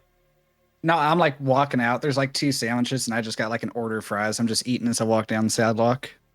I'm like, oh, Yeah, I didn't yeah, get one. Yeah, you got like a bag of fries, and there's like 2 sandwiches for like you and Ryder. Oh shit. Oh, I Yeah, think they forgot it's one. like, Do I have think to it's go like back in there and synth ask? meat or some shit like that? Yeah, I don't fuck with that. Do I have to go back in? I think they might have missed a sandwich of yours. Obviously, you wouldn't eat they just didn't. fries. And I just like clap my hand on his back, and I just keep walking towards the car. And also, like you have like your drink that you like have as well that you've like Yep. got for yourself. No, I can go back in and like I could ask if they forgot. No, she didn't forget. I just We wanted just fries. Got the 2. Okay, all right. Well, here you go, Ryder. Have yours. Hell And yeah. I take a bite. GM, how good is this sandwich to my taste? The fact that in this book, in the old combat zone, the only thing that's on it is this deli. I think this deli is like, yes, it's Denny's like style look of the outside, but because it's been like around for this long, it's like having like a sort of it's kind of like mom and pop sort of like style of like, this is like, you know, hidden in sort of an alley sort of vibes. I think this might be the best sandwich you've ever had. Like I it's start to homey cry. and everything. Like it's really homey and everything. Like it kind of reminds you back when you were a kid, back in the multi buildings. Yeah. Like back at like the multi building that you used to live in, like sort of that area. It was a good area, but still like it was the humbler times of Gorgon. Yeah. It's like back when before my parents hit management. Mm-hmm. Yeah, I start to cry as I'm walking. So like behind my glasses, it's just like a stream down the left side of my cheek. Not my right eye, just my left. Mm-hmm. Yeah, you see this grown man cry. Oh, I'm walking out in front. I want to get back to the car and get the fuck out of here as quick as I can. I was like, Ryder, you see this? Yeah, you kinda walk I'm inside. wiping my tear away and I'm like, this is so fucking good. And I just look at him and say, dude, it's a sandwich before I take You my shut your first heathenous bite." mouth. You took a bite of the sandwich, and you've heard tale of this place. Like it's legendary for like a reason. Like it's a pretty good sandwich. You know, I would cry over it, but it's a really good sandwich for like most like sort of like because in this world, like you can get like pretty much like processed food and stuff like that. For like good natural sort of esque food, it's pretty good. I can hardly Okay. taste the GMOs. Shit, you know what? Okay, never mind. This is... You have your little cry. This is alright. I just keep walking in silence afterwards, and I just cherish this sandwich. Do you still contortion your way into it, or are you just so wrapped in like in emotion that you just Nothing don't else you just get- matters but this sandwich. Yep. I am Yeah, protecting it like it's an infant. Yep. So you go through the back. You see. But before I Miles. get in the car, I'm Yeah. like, hey, can I eat in here? Fuck no. Fine. Not that, at least you're not. Finish your fucking sandwich, and then we're getting out of here. Fine. Yeah. I like just got this thing I back. take Okay, I don't 15 want fucking fucking cord. minutes. I take I don't want 15 corned minutes beef to on the eat this seats. sandwich. I think at this point, like Ryder, you like devour this down. This is like the best kind of meal that you had in like maybe in a while because you've been saving up money for like doing shows and stuff. So you're like, oh, I'm savoring this, but like Gorgon really savors this, and like you and Miles are like in the car in like the front seat, and you're waiting for this dude to fucking finish his I'm sandwich. sitting on the hood of the car. Oh god, Oh. how does Miles feel about that? Oh, I'm starting this bitch. And I'm in neutral, so I'm not gonna run his ass over, but I'm just gonna fucking pin the throttle to the floor. Oh, like rev it. Yep. I'm just gonna I- rev bomb him. Okay, I jump. That would scare the roll. fuck out of me. Roll. Okay, where is it? I think it's. It would definitely be in body. You know what? It is withstanding harsh environmental conditions and hardships. Roll me endurance Fuck. to see if you hold this sandwich. Yeah, you do. Sweet. You get spooked. You get spooked. Oh, thank But like goodness. you protect this sandwich with your fucking life. This is my baby. Hey, scarf it down. We're on the clock. We got a job. You remember? I look at him and I look at the sandwich and I say 5 minutes. 2. As you make Or I'm Oh. letting you walk home. I look around and I start eating it a little bit faster. yeah. And then once you it's finish- gone, I look at my hands like, what have I done? What? How can I do this? And You know, I pull out my agent real quick. yep. I had a feeling you were gonna ask that. You already know what I'm asking. I don't even Yeah. gotta say it. She messages back like, how many would you like, sir? Meal prep. Meal. So you want enough for the fucking week? Yup. Okay. And also, ... bonus points if you learn how to make it winky face. Oh, okay. So she's like, all right. It's like, like seven sandwiches with a lot. Done. It's like, we'll get it done. Heart. As you kind of get into the car, you actually see not that far her going into the place. You recognize it's her, but these two don't. But you recognize that she goes in. She does look a bit different though. She is wearing more items that is a custom for this area. Yeah. She's not. Yeah. I see. Yeah. I see the telltale eye. Well, I was also yeah. There's like the telltale eye, and then also like how her hair is. She usually keeps Yeah. her hair like up Yeah. in a pony like that. Yeah. Yeah, she goes in. I will contort myself back into the car. Roll me. 10. Fuck. No, okay. So I'm off my game. I'll say this as you're reminiscing on this amazing corned beef on rye. You get in, and you're like, okay, I think I got everything, and then you notice there's Motherfucker! on your pant cuff, there's like a bit of like sort of reddish brown dirt that's on the side there. I look at the state of my suit. I'm like, son of a bitch, and I put the seatbelt on. Mm-hmm. At least you know that back at your place you have many suits. Yep. Yeah. I just You wanted guys- to look good for the meeting. Of course. Hmm. I think now you've kind of humbled yourself a tad bit after eating that, and you're like, Maybe I'm the gonna go streets aren't home. that bad. yeah. So yeah. You As guys soon kinda- as we get onto a straightaway where there's like no traffic, I'm just punching it and I'm pushing him all the way back into that seat. What the fuck are you doing? It's fine. You gotta. It's an old machine. All right. It's like carbureted We and are shit. in You a gotta moving clear- coffin! You gotta clear it out every now and then. It's fine. Ah! do me a drive check. Oh, where is Oh, we're that? dead. That's gonna be TPK. yeah, that's gonna be under technique land vehicle tech, isn't it? Yeah, Thank you. Still learning a lot of this stuff. that's Boom. all good. Yeah, you drive this with Yep. ease. Like you're not like going some like really crazy wild turns and stuff like that. You have plenty of control in this car. You have complete control of this car of scaring this corporal in the back. It's going All right, forward. so we're gonna go like reconnoiter the building now, right? Like just do it like a little slow drive by. Please slow. Slow All drive right, all by right. We'll be slow once we get there. and later we should probably see if we can stake it out, see who's coming and going and when. Hmm.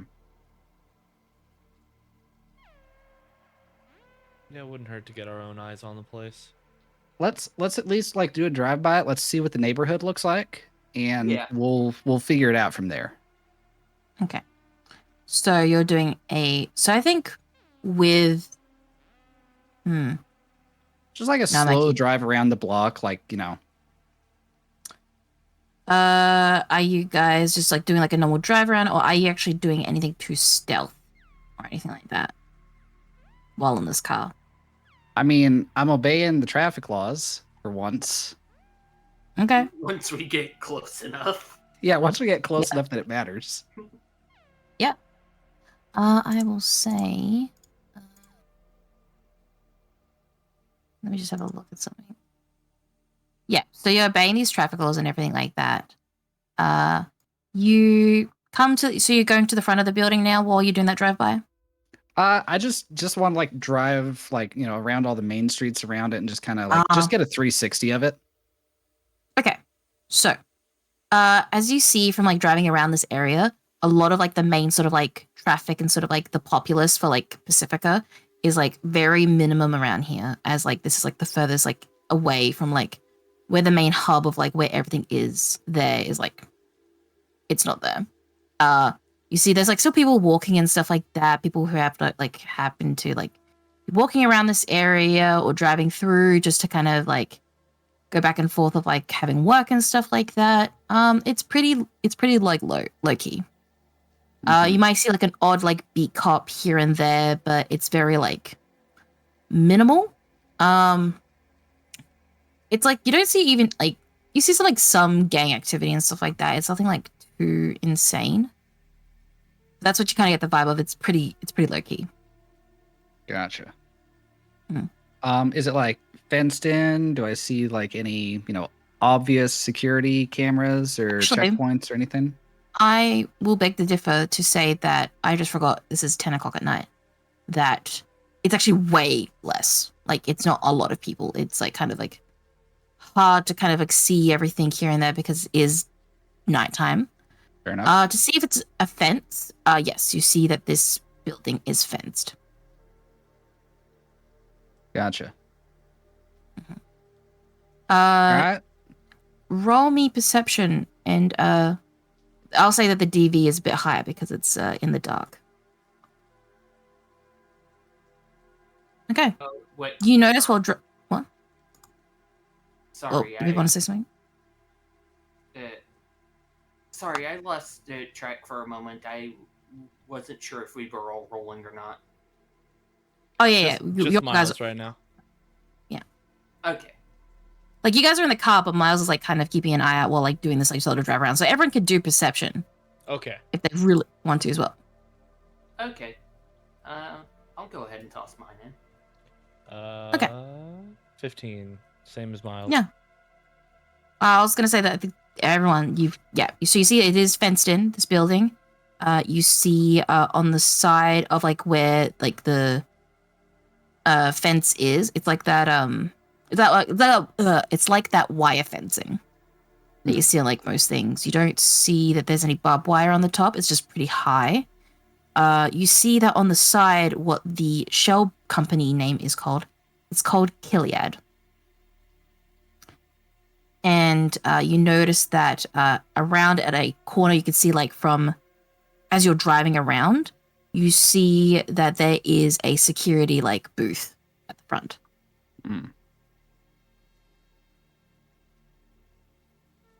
Circle around. I want to see the back.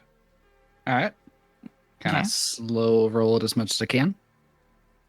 I would say, are you looking for anything in particular, Brad? I'm We're just looking glancing. for. So we're in the old combat zone still, right? No, we're in Pacifica. You're in Pacifica Playground now. Okay. And so in Pacifica, if I remember correctly, it's still a bit war torn. Yeah. Well, yeah. It's a lot of gang, like sort of like I'm looking for like busted window. I'm looking for like doors, specifically ones without like any external tech around it. I'm looking for like primitive lock doors, just from like looking. roll me again that perception check because you're really looking for details now. 18. Fuck me. Okay. So you see this building's actually in like somewhat good condition. Like it is a lot older, so the building there is so normal like locked doors. You notice that actually near that sort of back door you're kind of were looking for, there are cameras. Okay. But you see that the cameras are a lot newer. Not like, state-of-the-art technology, but it's a lot newer than the building. But the building It stands looks pretty kind good of on out its of ground. place in Pacifica. Yes. Especially in this area, because as I said, this area of Pacifica where you are is like furthest away, like near like the edges of town. Like, it shouldn't be this crazy. Like, you would think to have like more, like that sort of thing happening like in the hub where everyone is like most of the populace is at. But you realize that, oh yeah, this makes sense of, because this place has like holding shit that's important. Yeah, they would put security cams around here. Okay. But you see like from the other buildings surrounding it, like they wouldn't have this many cameras. Okay. How about the roof? Yeah. The roof? Like, is it a flat roof? Is it a slanted roof? Flat roof. You see from like if you look, I think from the angle that you are, you can't really see what's on the roof, but you see from Yeah, no. where you can gleam. Is it it's taller like flat. than the buildings around? This building? Yeah. No, looks very similar to all the other buildings. Mm-hmm. As you can see, that there might be the reason why it would be like that is to kind of be incognito. Got it. Hey, Miles. Ryder. Mm-hmm. Yeah. We got close buildings. This one is cameraed the fuck out of the perimeter. There is no Gotcha. way we're going undetected on foot if we're starting from the first floor. Uh-huh. I'll say, while you're driving by, and I think because of that really good perception check, I will tell you that in this building right now, there's about 4 cameras surrounding. Okay. Look at the other buildings. Way less cameras. Mm-hmm. Think we Do you can jump think- that? That's where my brain was going. How far is it from the target building to the surrounding buildings? What was that, sorry? How far is it? It's pretty far off. Like, it's not like you can jump. You can. It's like you have to do like maybe if you can have some way to like go from one building to another, you might be able to, but it's not like you can hop it. Mhm. Okay, so we'd need like we'd Extension need- ladder. Yeah, or a grapple line or something. Mhm. I don't want to risk a grapple line. Oh, Hmm. where's your sense of adventure? on the line of there's a camera, and if we stick into the building and our lower bodies drop below roof level, we might get seen.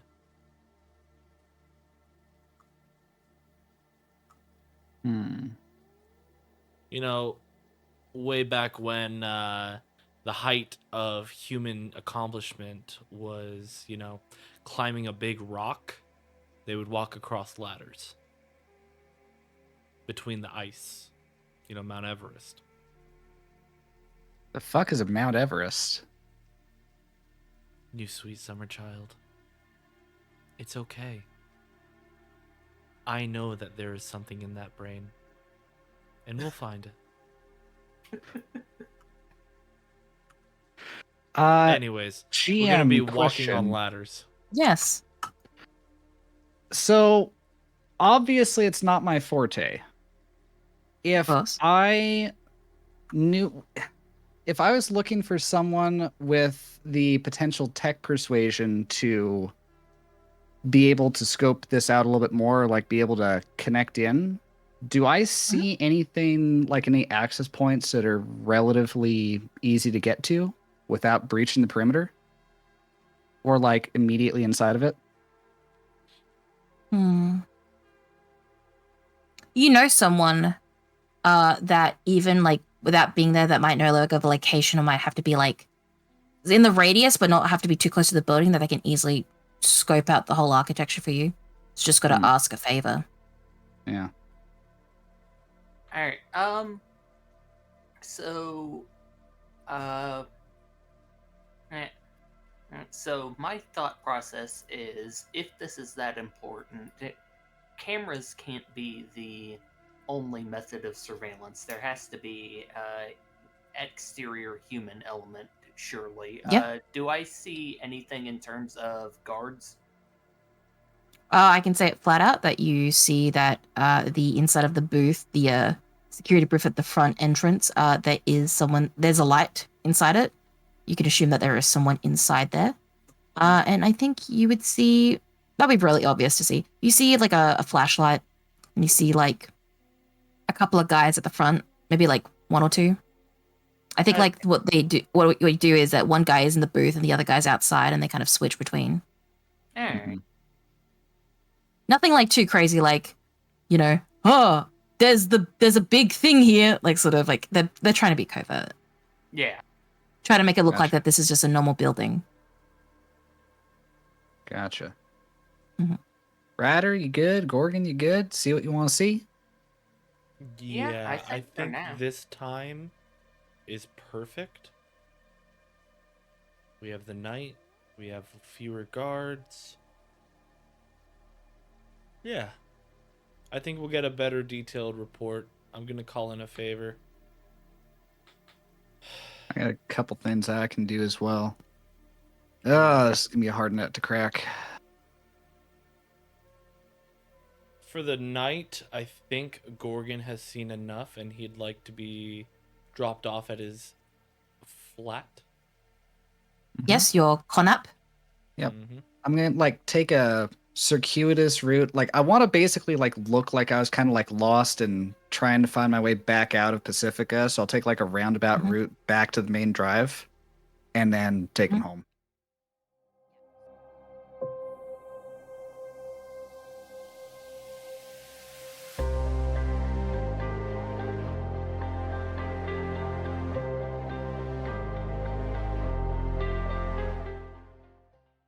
Welcome back, everyone. I hope you guys got some drinks and everything like that on your end. Everyone's keeping hydrated and everything. Yeah. Hydrate, you fetchers. Hydrate, chums. I'm trying to make fetch happen. Stop trying to make fetch happen. Not Not happening. gonna work.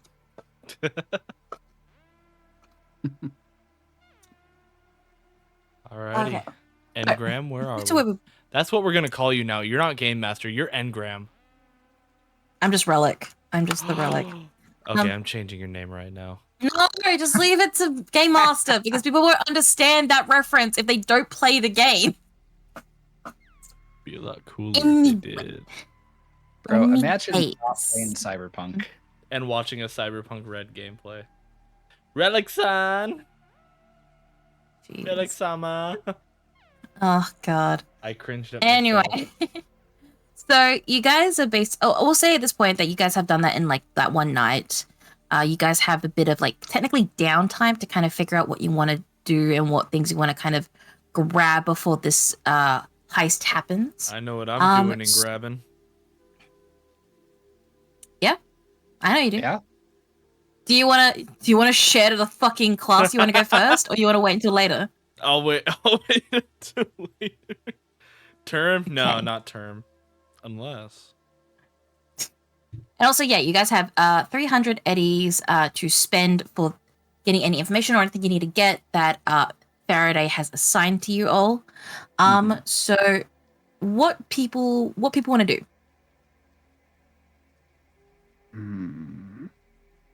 I'll let my homies choose first.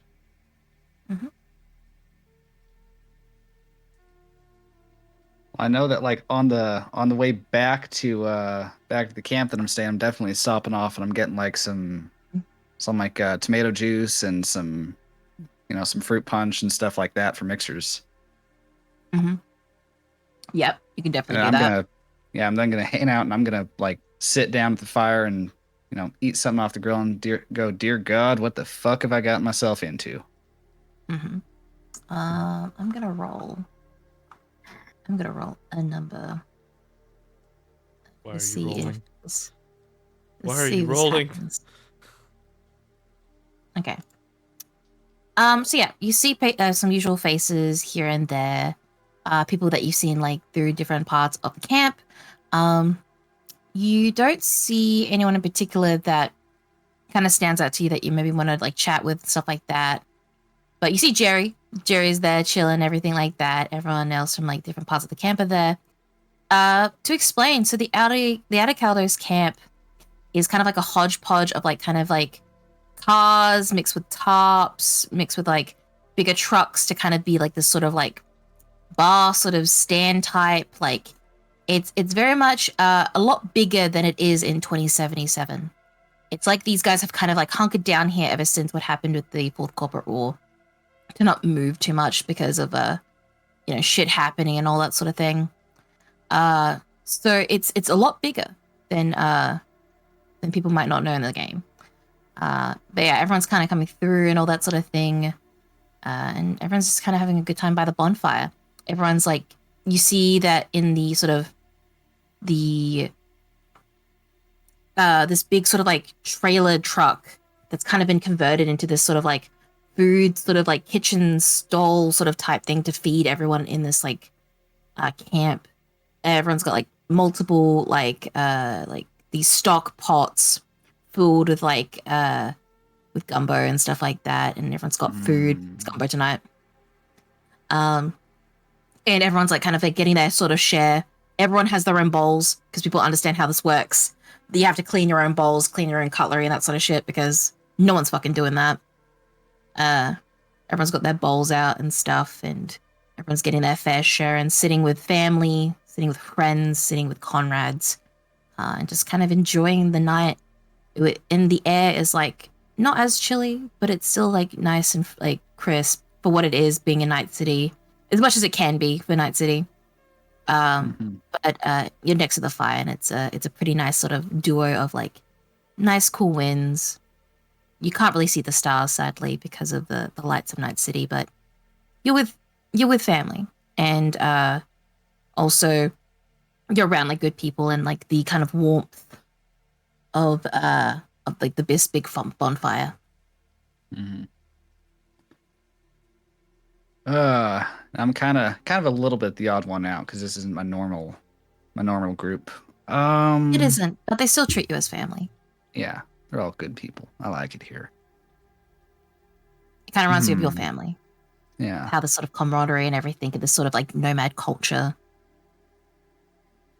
Yeah. Definitely make sure that everybody's, making good use of what I dropped off because I'm trying very hard not to be dragging more than I should. Trying, carry my own water bucket, so to speak. Yeah. Kind kind of like sit there at the Like- fire, just got my agent, flicking it open, flicking it closed, thinking for a while. And I'll thumb over to a contact and I'll send a quick message. I'll just say meeting 9 a.m. old place ? Is this who I think it is? Too? Mhm. Yep. You get a message back, and very much excitement kind of comes through the text. It's like, it'd be great to see you again, and yep, sure, I'll place, or you can come over to mine. Anything kind of works for you. I know that where I am is kind of like out of the way for most for you at the moment. And I'll just match back real quick.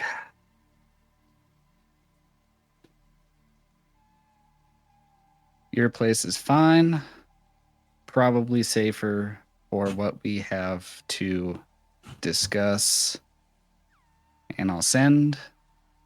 And then I'm just going to pocket it for the rest of the night. I don't know if you will wait for their response, but they would give like a little winky face and like a little like sparkly emoji with like a heart. And I am They're an beelining emoji it. sort of, they're an emoji sort of user when they like message and stuff like that. And I'm beelining for the moonshine. Mm-hmm. 'Cause I'm Yes, you gonna do. need it. Yep. And You there's see that it's probably like not a whole lot else I'm going to do that night. so you go over to like the moonshine, like, and I'll say this: there is like a corner of it, like there is like a guy that you know they kind of gone to a custom, and him and his wife do the like make the moonshine and like make the alcohol and like for the camp and stuff like that, and they have like their own like their sort of vehicle that they kind of man is like this big sort of like van, like this big sort of like a white van, like those types of style ones of like it has like that roller door. And you see that at the back there is like, you know, all this like alcohol fermenting and everything. And then you can see like the fresh batch that's out the front, and everyone's getting like getting their cups, their own cups, and like getting their sort of fair share and stuff like that. And yeah, you have a lovely night. Like, despite being like not on the open road and seeing the stars, you're still with people that you consider that are like your family. And like in sort of shape and form, and even if this sort of side of Night City of that's like kind of you can see from like the view of the outside of like Night City being across from like the water that it is so different, but in this little sort of like little pocket, it feels so much like home that you're gonna get. Yeah. And then we'll move to Ryder. Is there anything you want to do in particular in this night that you want to kind of set up for the next day? What all is open right now? Like, It's Night City, baby. It's like New York. Never sleeps. Oh yeah, that's right.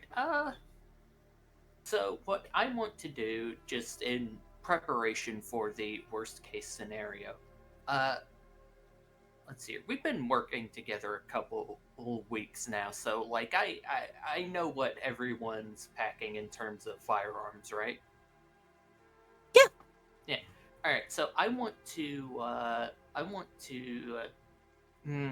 check around and see if it would be feasible for me to get the suppressors for our guns, just because I don't expect because like obviously it's not going to hide the fact that shooting's happening like from the immediate vicinity, but I'm kind of hoping that it will you know, if shit goes loud, it will at least keep it will prevent outside 911 calls, so we just have to deal with whatever reinforcements security guys at the building call in. Just If that's Fine. even a thing we can do, I don't Yeah. remember. moment, because I forgot to pull out my core book, because there is ways of, you know, grabbing stuff that you need and all that sort of thing. Just not coming up. Let me open that way. Tops. Cyberpunk RED. Full book. There we go.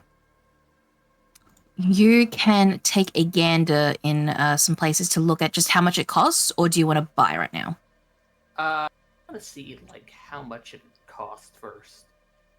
No worries. Let me just grab that.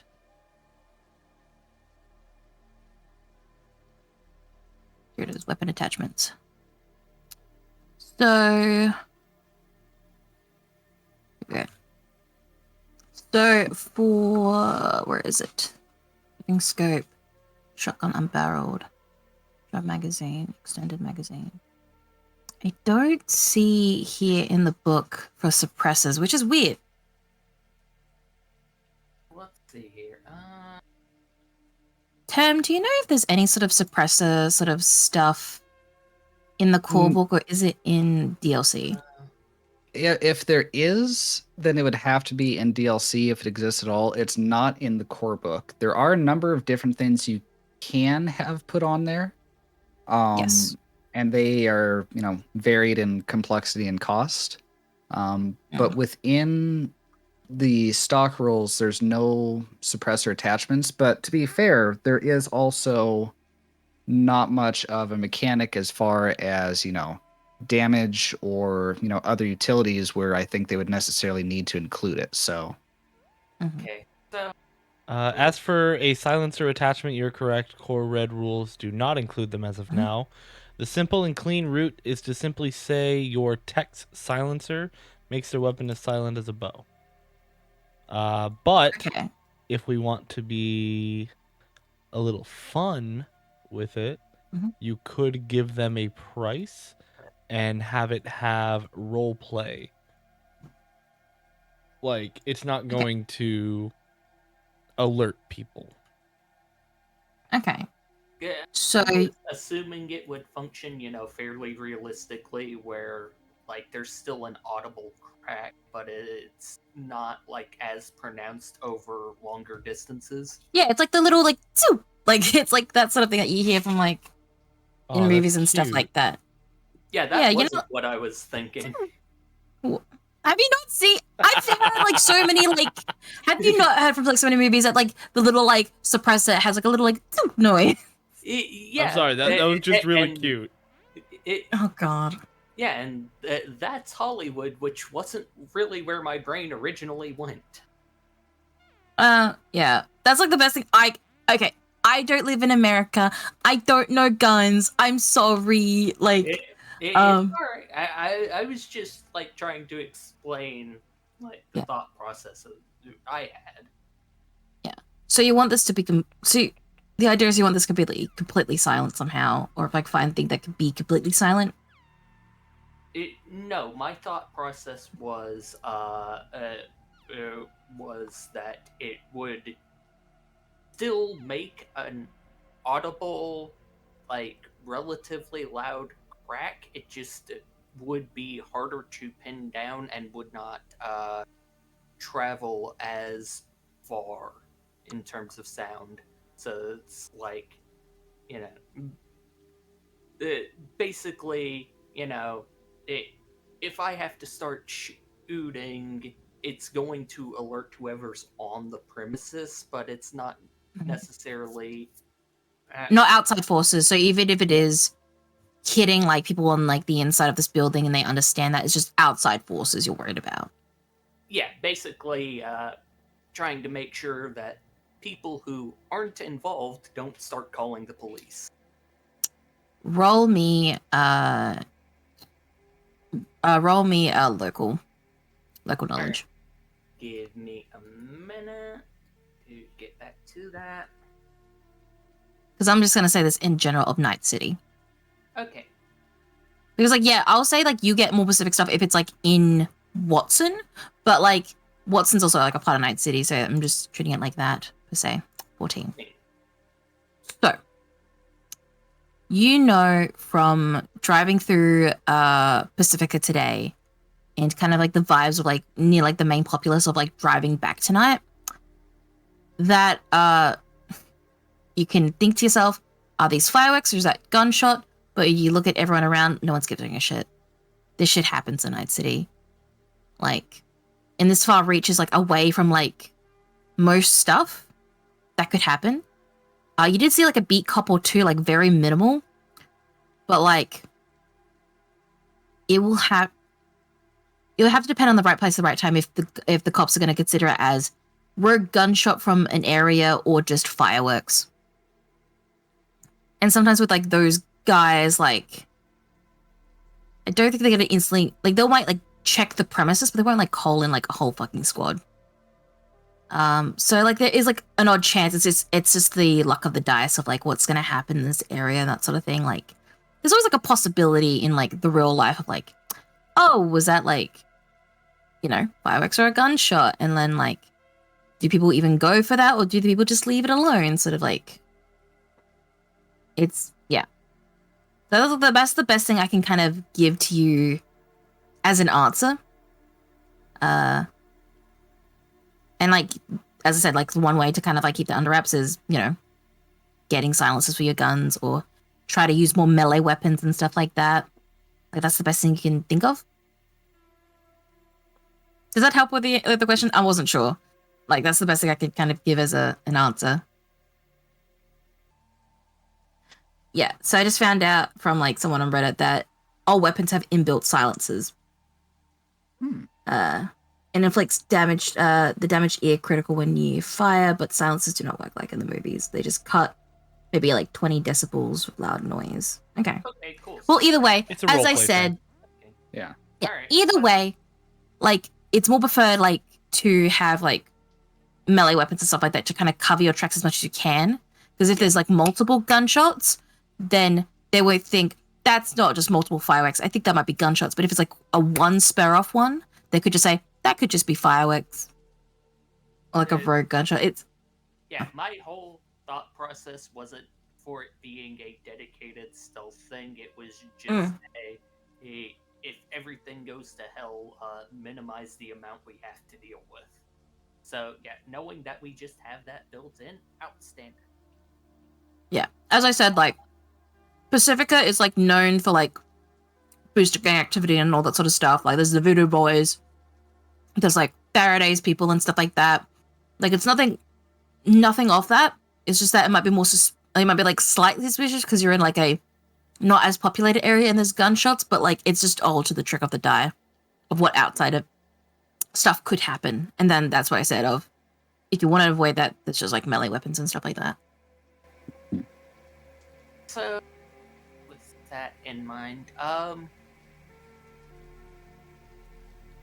want to go ahead and look at stuff we can use to get, to actually get from one building onto the target building. Mhm. Like our potential options there. There's the ladder approach that was mentioned. I don't know if we can get something long enough to do it that way. There is a section here for just shit, just random shit. Here we go. I'm just double checking and scanning through now. I don't see anything on here in per se, but I will happily hand wave of things if you have something in mind to do. Are you gonna go for the like grapple, like grappling hook with like string attached sort of thing, or are you looking out for like something you can like find like a 2x4, like a think something bigger than that, like to kind of just plank it across and make sure it's strong enough to plank across, and then just hide the piece of wood when you like go through and stuff? What vision are you giving me here, Ari? My original thought process was a grappling gun, but then Gorgon did not care for that, and as much as I like annoying him, I don't want to hear all the endless whining, so we'll try looking at planking it across. Okay. So I just found it. Sorry, I just found that there is rope, but like it doesn't matter. So are you gonna take a midnight trip, essentially, to go to your local sort of Home Depot to see if there's any sort of wood you could pick up that could be pretty much good for this sort of idea, sort of vibe. Hell yeah, let's go. That's what you go. Welcome to No, keep going. Oh my god. Welcome to Night City's Home Depot. Basically, you see a lot of people here, very sort of like shiny and new. Not like new, but like it's a lot more cleaner and everything. It has like a bit of a white paint on the inside. It does look a bit like, you know, kind of I'm getting so distracted with this fucking All right, I'll stop. Welcome and to like, Chrome Depot. Chrome Depot. I'm writing it down. I'm writing that down. It's Chrome Depot. That's perfect. Hell Okay. yeah. Where is it? Shit. So fucking proud of myself for that one. It's canon now. Start the art. Depot. Start the art. Start the art of Chrome Depot. Let me just grab my fucking other notes and just write down. Oh, where is it? Chrome Depot. Would Chrome Depot be a maelstrom front? 100%. I'm seeing them in orange aprons right now. Yep, they're in orange aprons with their fucking Borg ass eyes. Bro, I just see a Borg. Chrome Depot, where runners get more done. Yes. Okay, so so you go into Chrome Depot, and like you can see, like the inside is like completely like now because we have this established sort of thing. It's kind of trash. You saw like it was originally like painted with white and like orange, but now it's like covered in like glow paint, spray paint, like sort of vibes. Like you see that like just ordinary people. Like, who look like, you know, kind of like your ordinary clerks from Home Depot, but instead they have Borg eyes. So you see them with, like, multiple eyes. But they look, everything else is, like, completely normal. They're, like, not fully, like, you know, Borg in it, like, completely through. It's just, they're Borg eyes for some reason. And, like, you see the greeter who comes and say, "Welcome to Chrome Depot. How can we help you today?" So she's just like this normal looking lady who has like a ponytail and everything like that, but she's these Borg eyes and she's wearing like the white shirt and like the apron on and everything. And she just looks like, yeah, like a typical day Home Depot greeter. What's your eyes? Huh? Yeah. Can you point me to the lumber section? Oh, you'll be just down in like aisle 35. Standing, thank you. Yeah. And you see like people who are restacking and stuff, people who are on the counters and stuff like that for like doing checkout. You see they just all look like normal fucking people in like Home Depot-esque like outfits, but they just have Borg eyes. They don't even got forklifts anymore. They're just lifting it with their cyber arms, bro. No, they don't have cyber arms. It's only Borg eyes. So they have like the lifts and everything. So they are just on forklifts. So they have forklifts, yeah. That's They amazing. are forklift certified. They are forklift certified. Lift certified. Yeah, so you go to the lumber section and you see like all these different like sort of plies and stuff like that, and all these like different like sizes of wood. Okay, Night City being so dangerous, they still wall off each aisle. Yeah. Like all three aisles when they're working the forklift or the pallet jack in the middle aisle, just for OSHA. Oh, I was gonna say that every sort of aisle is like gated off, like, and you have to like find an employee to ungate it and stuff like that when you buy it, and they have to accompany you with that item so they don't like, you know, steal it, use it for like, you know, anything like that. Like make sure like it's all safe. Sort of like that's how that works. It's like it's more like just more high security Home Depot Love with that. Borg guys. Love that. So yeah, you see that the wood is like kind of like behind this sort of like display, and it's like kind of like it's caged off, but you can still see like what wood is there, what you want to pick out, and you see that someone like is in that aisle that works at the place. Go like, "Is there anything you're looking for particular today, sir?"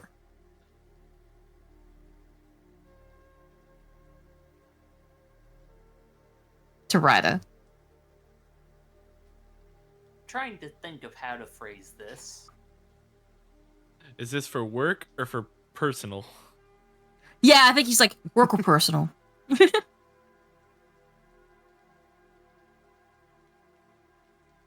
So I don't want to actually give away what I'm trying to do. So I'll just say, I'll just ask, what would be really good for building a long deck? A long deck. Depends. Is this gonna be on a, is this gonna be like kind of like on a patio situation if it's raised, or is it gonna be like more of a deck that's like on like flat surface ground that already has like pre-established foundations? Like, going to be across platforms. okay. I'm gonna. Let me just. Getting flashbacks to my Home Depot days. I was forklift certified.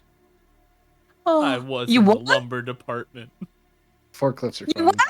I was in the Millworks lumber department, bro. Hell yeah. Oh god. I am loving it. Yeah, wait, let me just grab something here.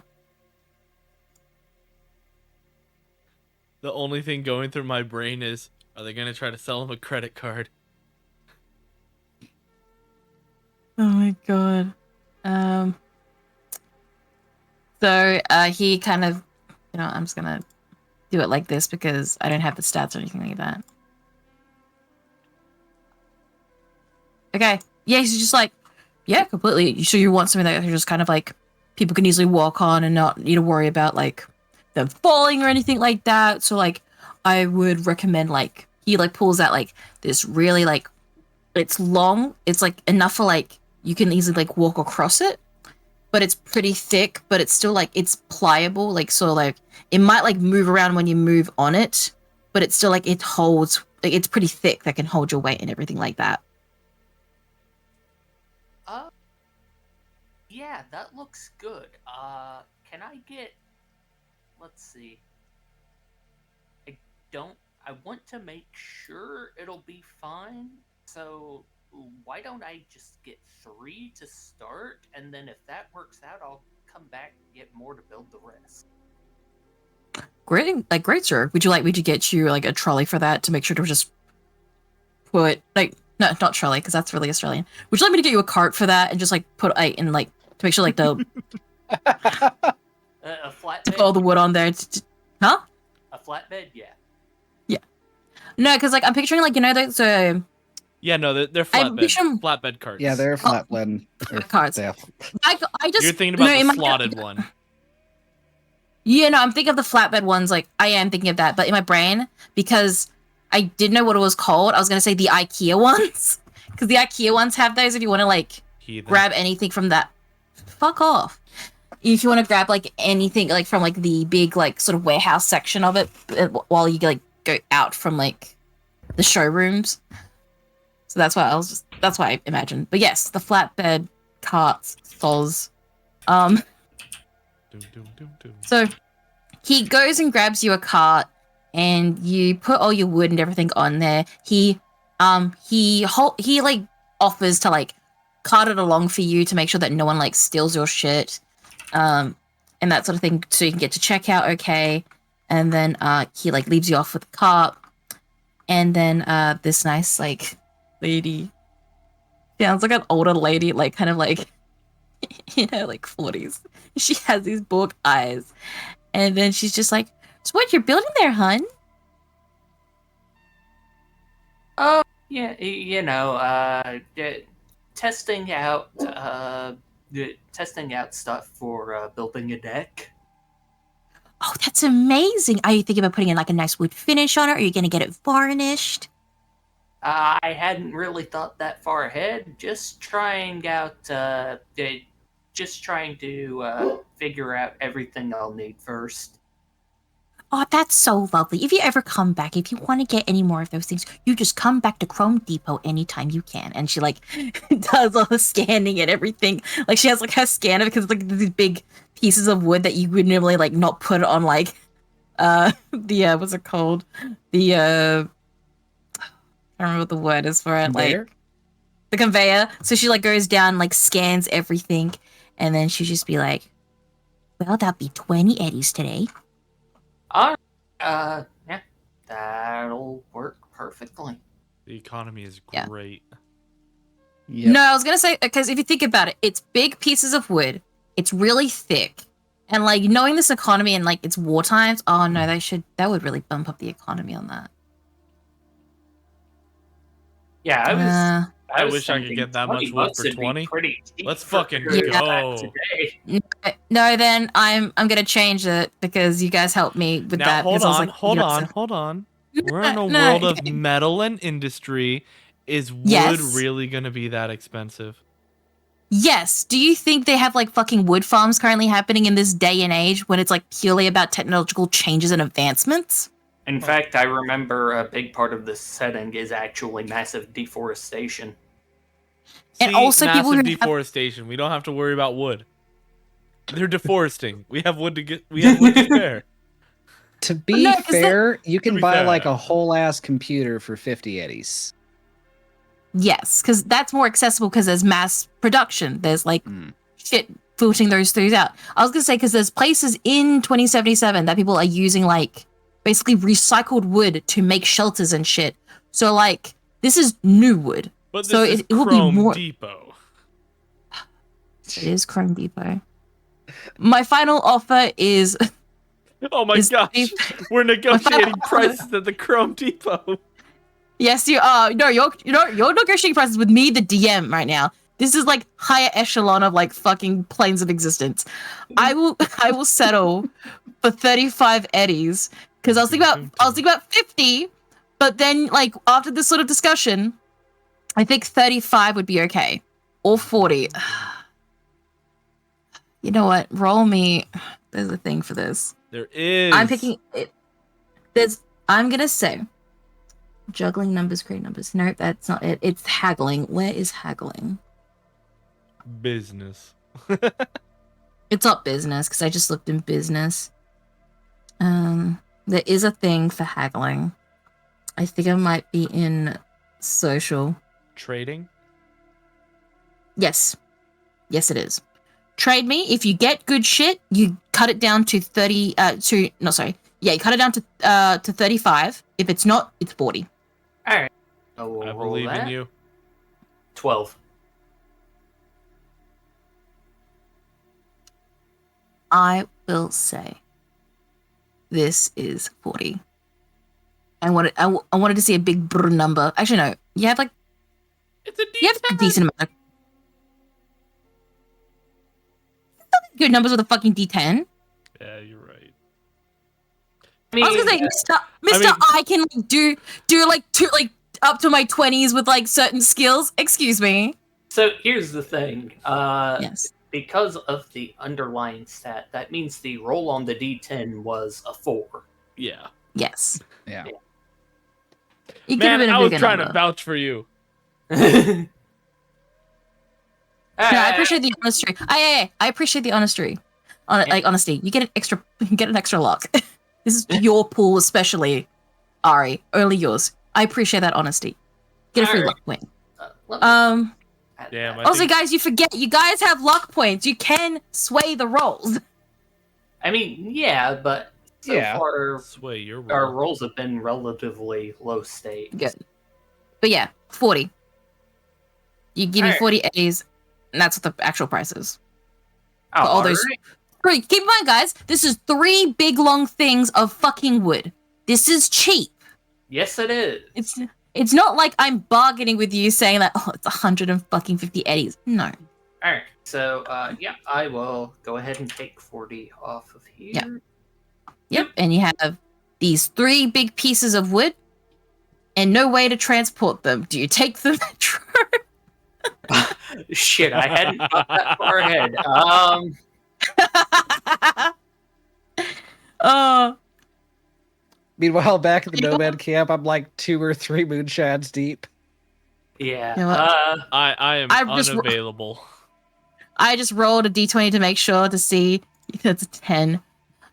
You might have to take a metro like for a couple of stops, but like it's not that far. It's not like you have to go the whole way, but you might have to take the metro or get a cab.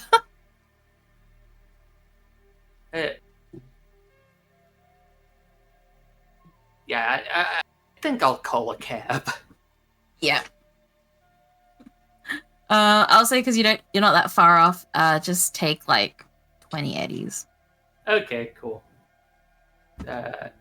Scroll down here.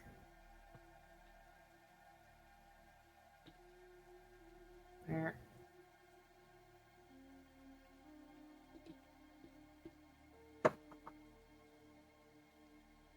You said 20? Yep. Alright, cool. And done. Okay, you get back home. Just curious because I don't think you established it or not. Are you still living at your old place or are you in your own place now? Yeah, I haven't actually established that yet. Probably in my own. Okay, so you get to your own place. It's a bit more of a. Describe me where would Ryder live with the money that he has normally? Run down like 1-bedroom or studio apartment. I'm picturing it's like that place, Clay 2077. It's like the lower tier of like the apartments you can get. Yeah. Yeah. So yeah, you get home, you have these big fucking boards of wood. It like takes up like, it goes into like your lounge room area to like the kitchen. They're big. You don't know how the fuck you're gonna like deal with like going through like your whole place with these like big things of wood. You got 3 of them and they're pretty thick because you have to make sure that it carries people's weight. And you get back home safe and sound. I think no one didn't want to mug you because they're like, oh, this guy's these weird fucking 3 things of wood. Damn, he's struggling. Okay. It's like, it's more like they're weirded out by it. It's like, I don't want to steal this guy's money. Just come back later. Sort of vibes. Yeah. But yeah, so you get to there. And is there anything else you want to do before the night ends for you? Or are you just going to kind of kick it off and do your nighttime routine? Just gonna call the night there. Yeah. Yeah. All right. So, Gorgon, how does your night start after being dropped off back at your con app? We see Gorgon like toweling off from a shower. Mm-hmm. His suit is in a laundry basket. And you see him looking over Night City from his corporate paid for apartment. He's wearing a towel around his waist, and he's also using another towel to dry off his hair. And in the background, you can see a nice, lovely woman with a ponytail laying in the bed, asleep. And the sheets are very much wrinkled from a lot of fun. And so Gorgon's standing out there just looking out at Night City, trying to like he's been able to see this view for a little while. He's looking up at the upper marina, looking at the old city center in Little Europe. And he's eating one of those what was it? Corned beef sandwiches. Corned beef and corned beef on rye. It's rye. Yeah, it's a corned beef with like a lot. Yeah. He's eating one of those sandwiches. Yeah. And he's just like, damn. This is the height of luxury. And he goes to do some laundry. And the whole time he's thinking about that warehouse building. Thinking about Max Tack. Thinking about Faraday. And his whole thing is like developing a plan. And so he's going over the data chip given to him by his personal assistant. Who he was able to talk to. she was able to do a little bit of recon as well, I'm assuming. Yes, what would you like for Iris to have done during that kind of space while you were like kind of while going out to While I was fearing for my life. In this coffin. In the coffin. So yeah, what would you like her to look up and look into? I wanted any sort of weak points that she saw in like patrol. And what the inside might be like. Okay. So like inside of like from looking through windows, or are you asking her to like from the outside? Okay. So let me just I would never have her like actually get involved.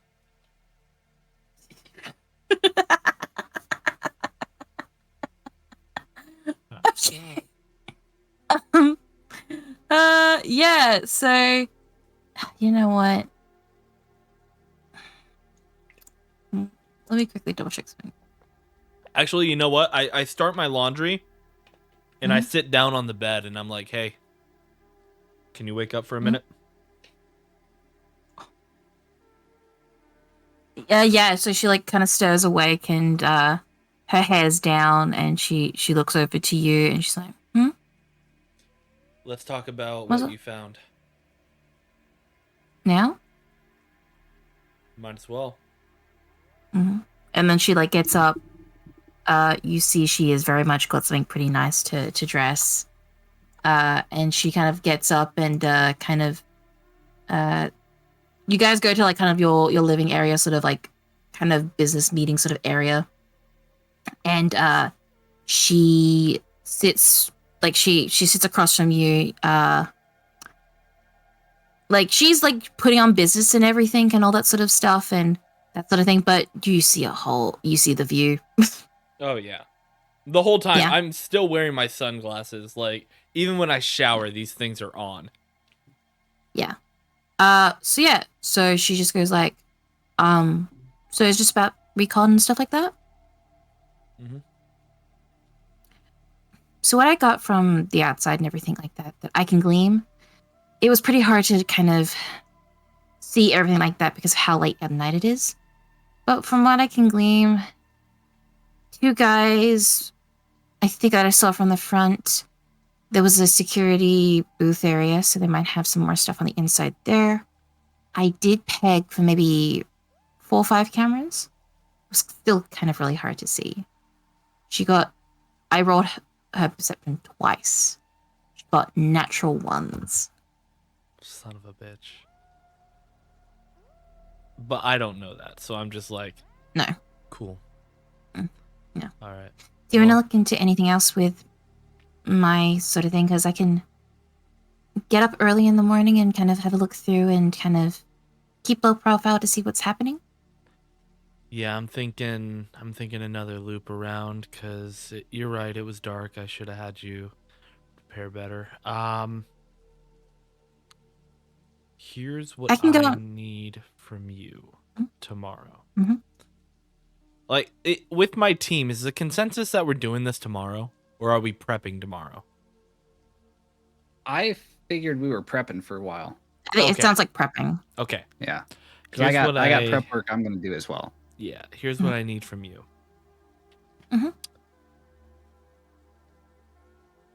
Around, let's say 9 a.m. I know you need a fixed schedule. 9 a.m. I want you to head back there, maybe in the guise of like a jog or something. I don't know, but try to see if they pack more heat in the day. 9 a.m., noon, 5 p.m. because we've already seen their 10 p.m.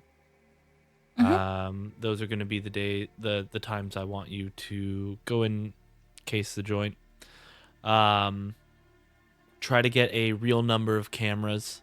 Try to see if you can tell what kind of security they have on the outside. If it's bio, if it's ocular, if it's facial or fingers. Whatever they need to get inside. And if you can, dear, what kind of roof security they have. Of course. And then like she kind of like comes over to you and she's like, I'll do anything for you. What are you trying to get around to? Maybe. Fade to black with a smile. Black, yep. So you you got Iris on the job for the morning stuff. Let me just double check something. Sorry, guys.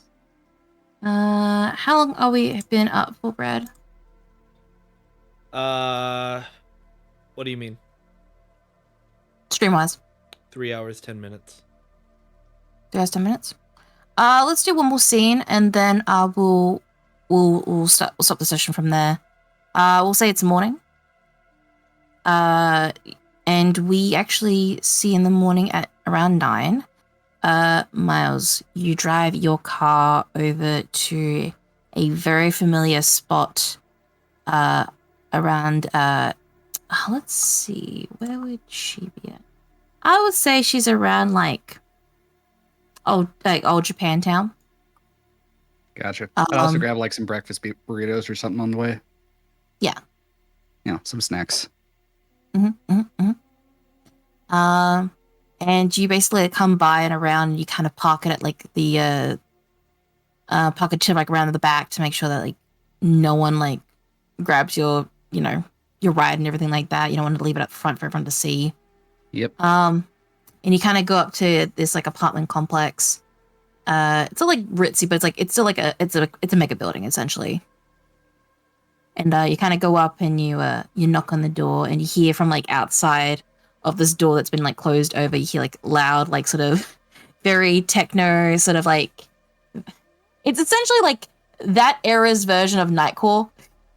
It's like very cutesy, very like sort of like loud music kind of going on. And you knock on the door? Yeah. Kind of Oh sit my there for a gosh. minute. They're playing Nightcore Samurai. I love that. You know what? She would play Nightcore Samurai. You're not wrong. I play normal samurai, so that works. Yeah. So I'd probably sit there for like a good couple minutes, just holding the burritos and just thinking, fuck, do I really want to do this? And then I knock on the door. Yep. And then she like you hear like the outside of just tap tap tap tap tap, and then it's like opens the door and it's just like Miles, and then like she goes over for like a hug, and she like while she's like hugging you, she grabs on the burritos like, come into my office. Hey, thanks for seeing me on such short notice. No, anything for a chum. And you see that this is like this this sort of ball of energy is like an adult woman. She is about like 5 foot. She's like 5 foot. She has like a decent amount of chrome on her. Her skin is like kind of like hitting on the pale side, hitting like nearly kind of white. Her hair is like pink with these like sort of like pigtails sort of vibe, and she has like all these accessories in her like hair and everything, very decora sort of style. And she's wearing like this oversized sort of shirt. She's like kind of like rocking like sort of like cutesy sort of like laid back loungewear. And you see she's like barefoot and stuff like that, and you see like there is like EP threading and all that sort of things, and she has like a decent amount of stuff on her, like stuff that you would normally see from a netrunner. And she kind of like lets you in, and you see inside her sort of den is just color galore. It's like super kawaii gamer girl essentially. And the big take back is her bed is like full of so many plushies and other things like that. And you see on the side there is like a Etsy made sort of dummy makara of like Johnny Silverhand is in like the background. And then you see like her big setup, this big computer. It's like the setup dream of like had multiple monitors, different like sort of like RGB lighting. Like it's just decked out to be like this gamer girl sort of pink sort of vibe. All these sorts of things. And then she like gives you a seat, and the seat's like this really nice like kind of plush sort of pink couch, but it has like a bunch of like little pillows and stuff like that. Very the opposite of what Miles's aesthetic is compared to like this woman. Yeah, and I'll actually like, knock off my boots, dust myself off a little bit, and kind of hang some of my outer garments like from the rack by the door, just because I don't want to make a total mess of this. Bastard. Yeah. You're yeah, not and then here. she like kind of yeah. And she like kind of like hops onto her chair and wheels around, and then she like kind of wheels it so that she's going like cowgirl style of like it's like the backboard is at the front, and she like kind of tucks her hands around and like starts eating her burrito, and she's like, "So what do you want?" Well, first of all, Discounted sorry stuff. I haven't made a social call in a little bit. No, you're fine. You're really busy and everything like that. I was just gonna say that it's nice to have like a nice visit here and there, but people busy. It's a big city. Yeah, and you know me, I've been running down a bunch of leads. Mhm. Speaking of which, different conversation from what we were talking about before, but I got an interesting way that we can make a little bit of scratch. Ooh. Tell me this. Tell me all the details. I'll kind of flicker a chit that's got some some photos that we took of the outside of the building, a little bit of a rundown on what's going on. Let her kind of peruse that for a second while I open up my own burrito. So the job's like this. There is like this place over in Pacifica. Uh-oh.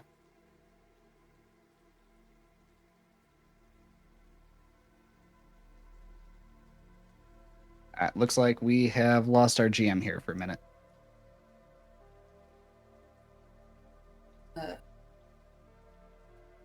Yuko, are you okay? Would you tell us that you're okay? It wouldn't be a VTuber stream without technical difficulties. All of So the true. scuff. So true. Yeah. The Yep. black wall is coming for us. The Yep, demons. goddamn AI. The demons. Bro, Cyberpunk lore gets really freaking crazy if you start Yeah. actually looking into what's on the other side of the black wall. Yeah. Yeah. So how we doing, chat? Are we having fun? Are we liking the characters? I am obsessed with this new NPC. I'm an AI VTuber. Fuck yeah. Very. Do you need do you want Aya? Do you want AI Alicia in your chat? DM me, I'll hook you up. Are we back? Yes, I had a feeling it was gonna be like an on and off sort of situation. Back Yeah. from No the worries. black wall. Let's Okay. go. Let's go. Back into the scene.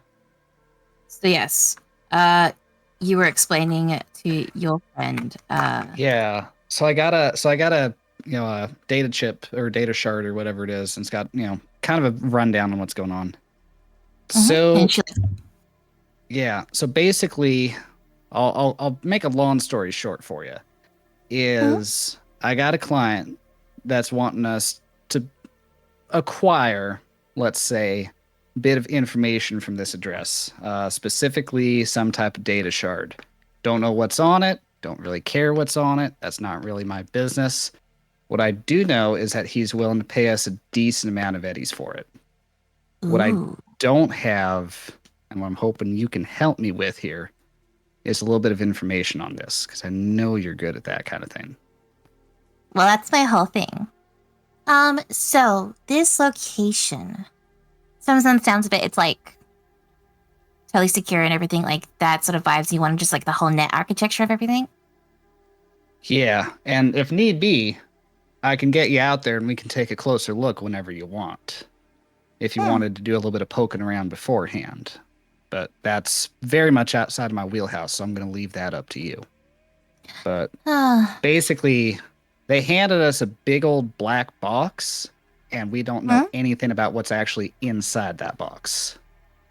And you said this is like to do with Max Tech, so I'm totally imagining that like the front is like totally like totally covert and everything like that, and then like the net structure is gonna be like a freaking fortress. I can definitely try like my best with all that sort of thing. I was gonna say I could try charging my usual like right fee, but it sounds like a pretty big gig. And you said you're gonna get paid more, so we'll hold off on payment, and then I'll see I can snoop around. Well, what I can offer you is I can offer you a two-parter.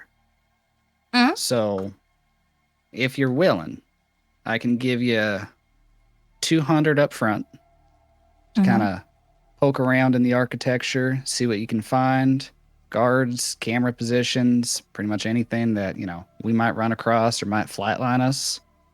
And if you wanted to come on game day, I'd throw in another 300 for you. Give you 5 total. Well, And my that's whole pay on thing. completion. Oh, yeah. Most of these fixers jobs, I usually like, do that just to kind of like basically cock tease to everyone and be like, yeah, here's how much we're gonna actually pay.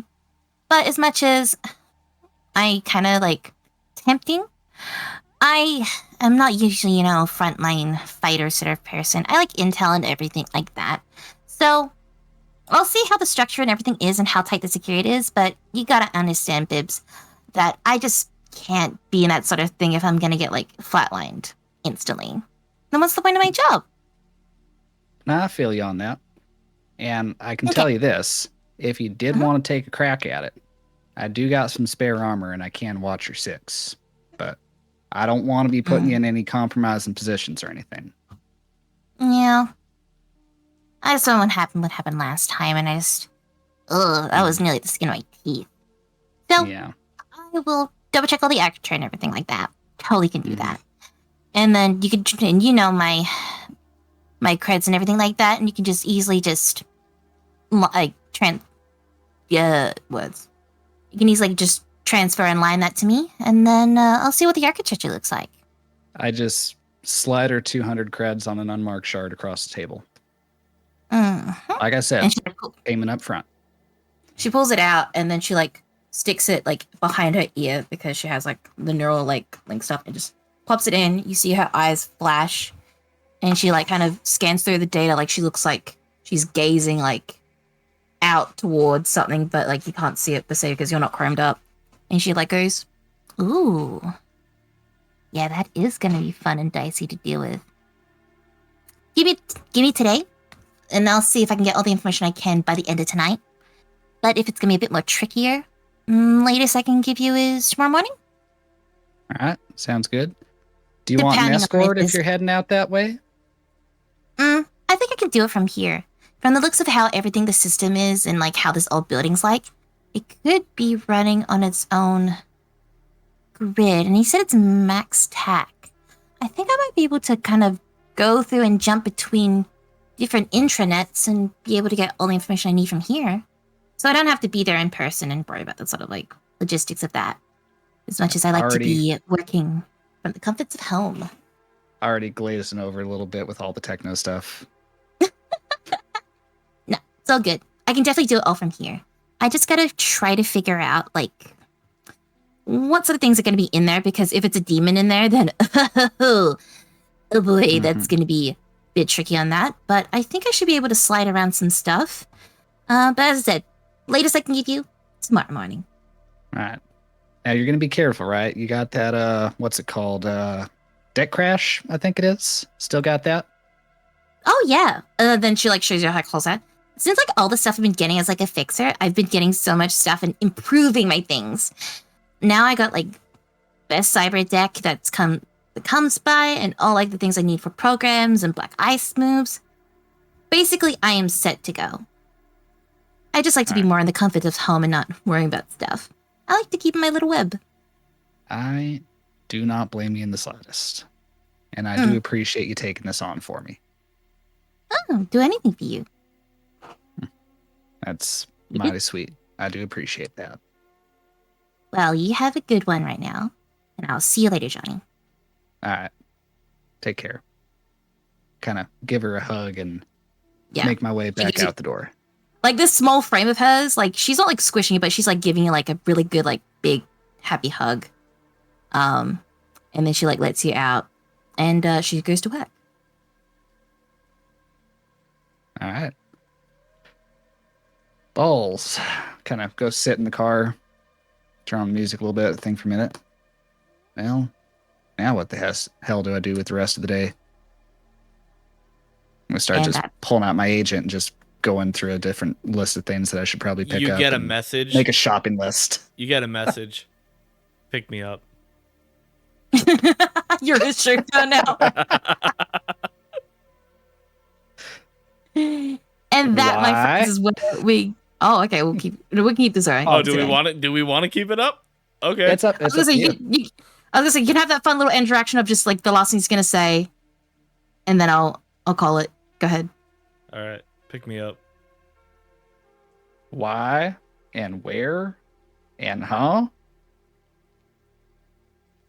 The why, you'll find out. The where, my house. What was that last question? Now you answered it. And I'll throw her gear and just start heading that way. Cool. And then on, we will end the session here. Thank you guys for playing this, and I hope you guys have enjoyed my little puzzle, my little fun puzzle that I've given you all. It's so fun. Yeah, Yeah. this has been fun so far. Yeah. I'm stoked. So yeah, that's the first episode, guys. Give a round of applause to these beautiful players. Hell yeah. Dun, dun, And dun, to dun. our masterful GM. Yes, thank you, Yuko. Woo! Yeah.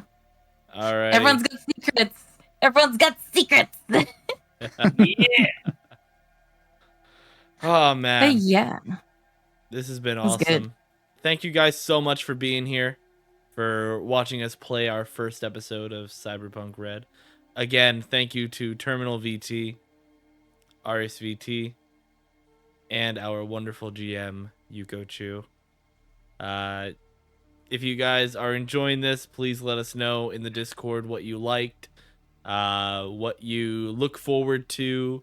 It would be amazing if you guys could talk to us about what you liked about it, so that we know what we can do to make this story even better for you, what theories you might have, any questions you might have about NPCs, game mechanics, and stuff like that.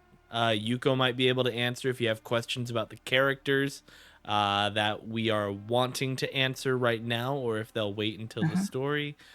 We will be able to talk to you about that stuff as well. But please join the Discord. I was gonna say, if there's any questions you have about certain terms that we slung around that you guys might not know, like we're happy to kind of give like the little like kind of trivia pop up sort of thing, because we don't have that. We don't have that here with like doing this live.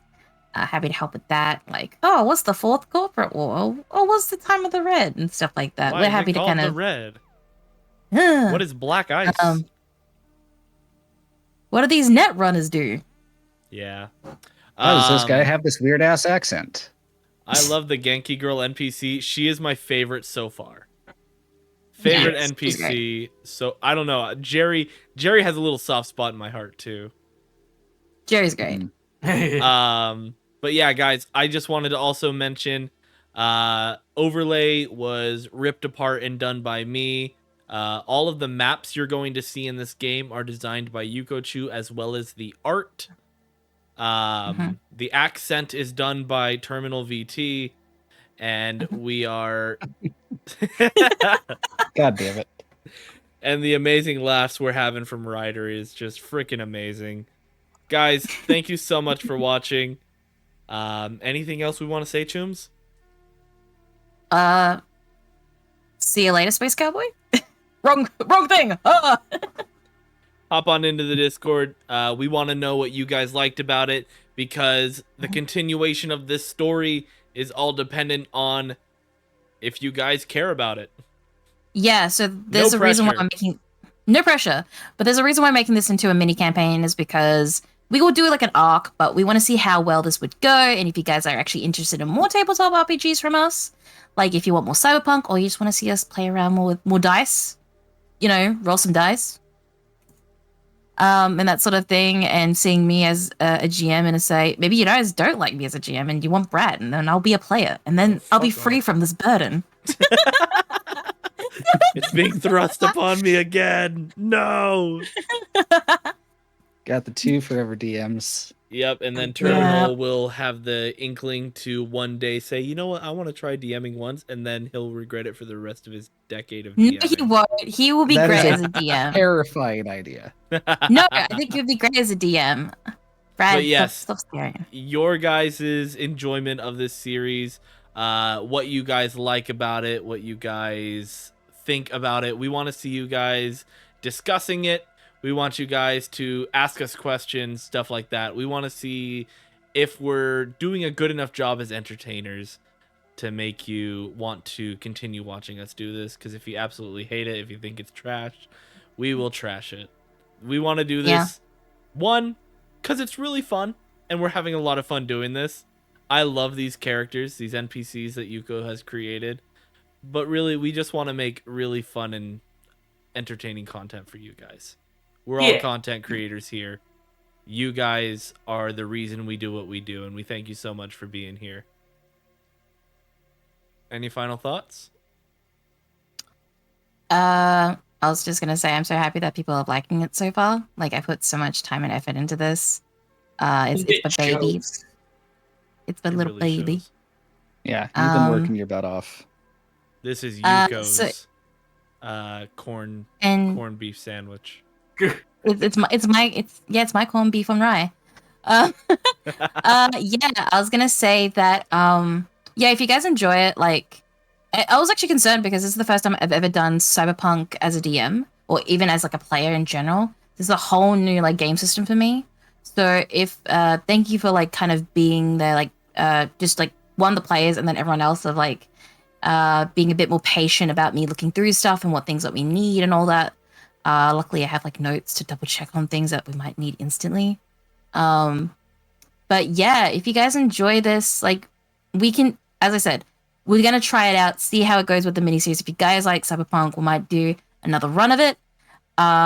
Or if you want to see like some other tabletops with us, like we have other ones in the background that we could instantly kind of bring in and have other people like be in. Like I'm not just a Cyberpunk GM, I'm another GM. I played a bunch of different systems. But yes. Please tell us, like, comment, tell us in Brad's chat that if you want more, or if you want other stuff from us. Like audience, like comments and everything like that does help us through this at this like point of time of being like so early with things. Yeah. Thank you guys so much again for being here. We really appreciate your support. We love you guys. Thank you so much. And we will see you guys on the next one.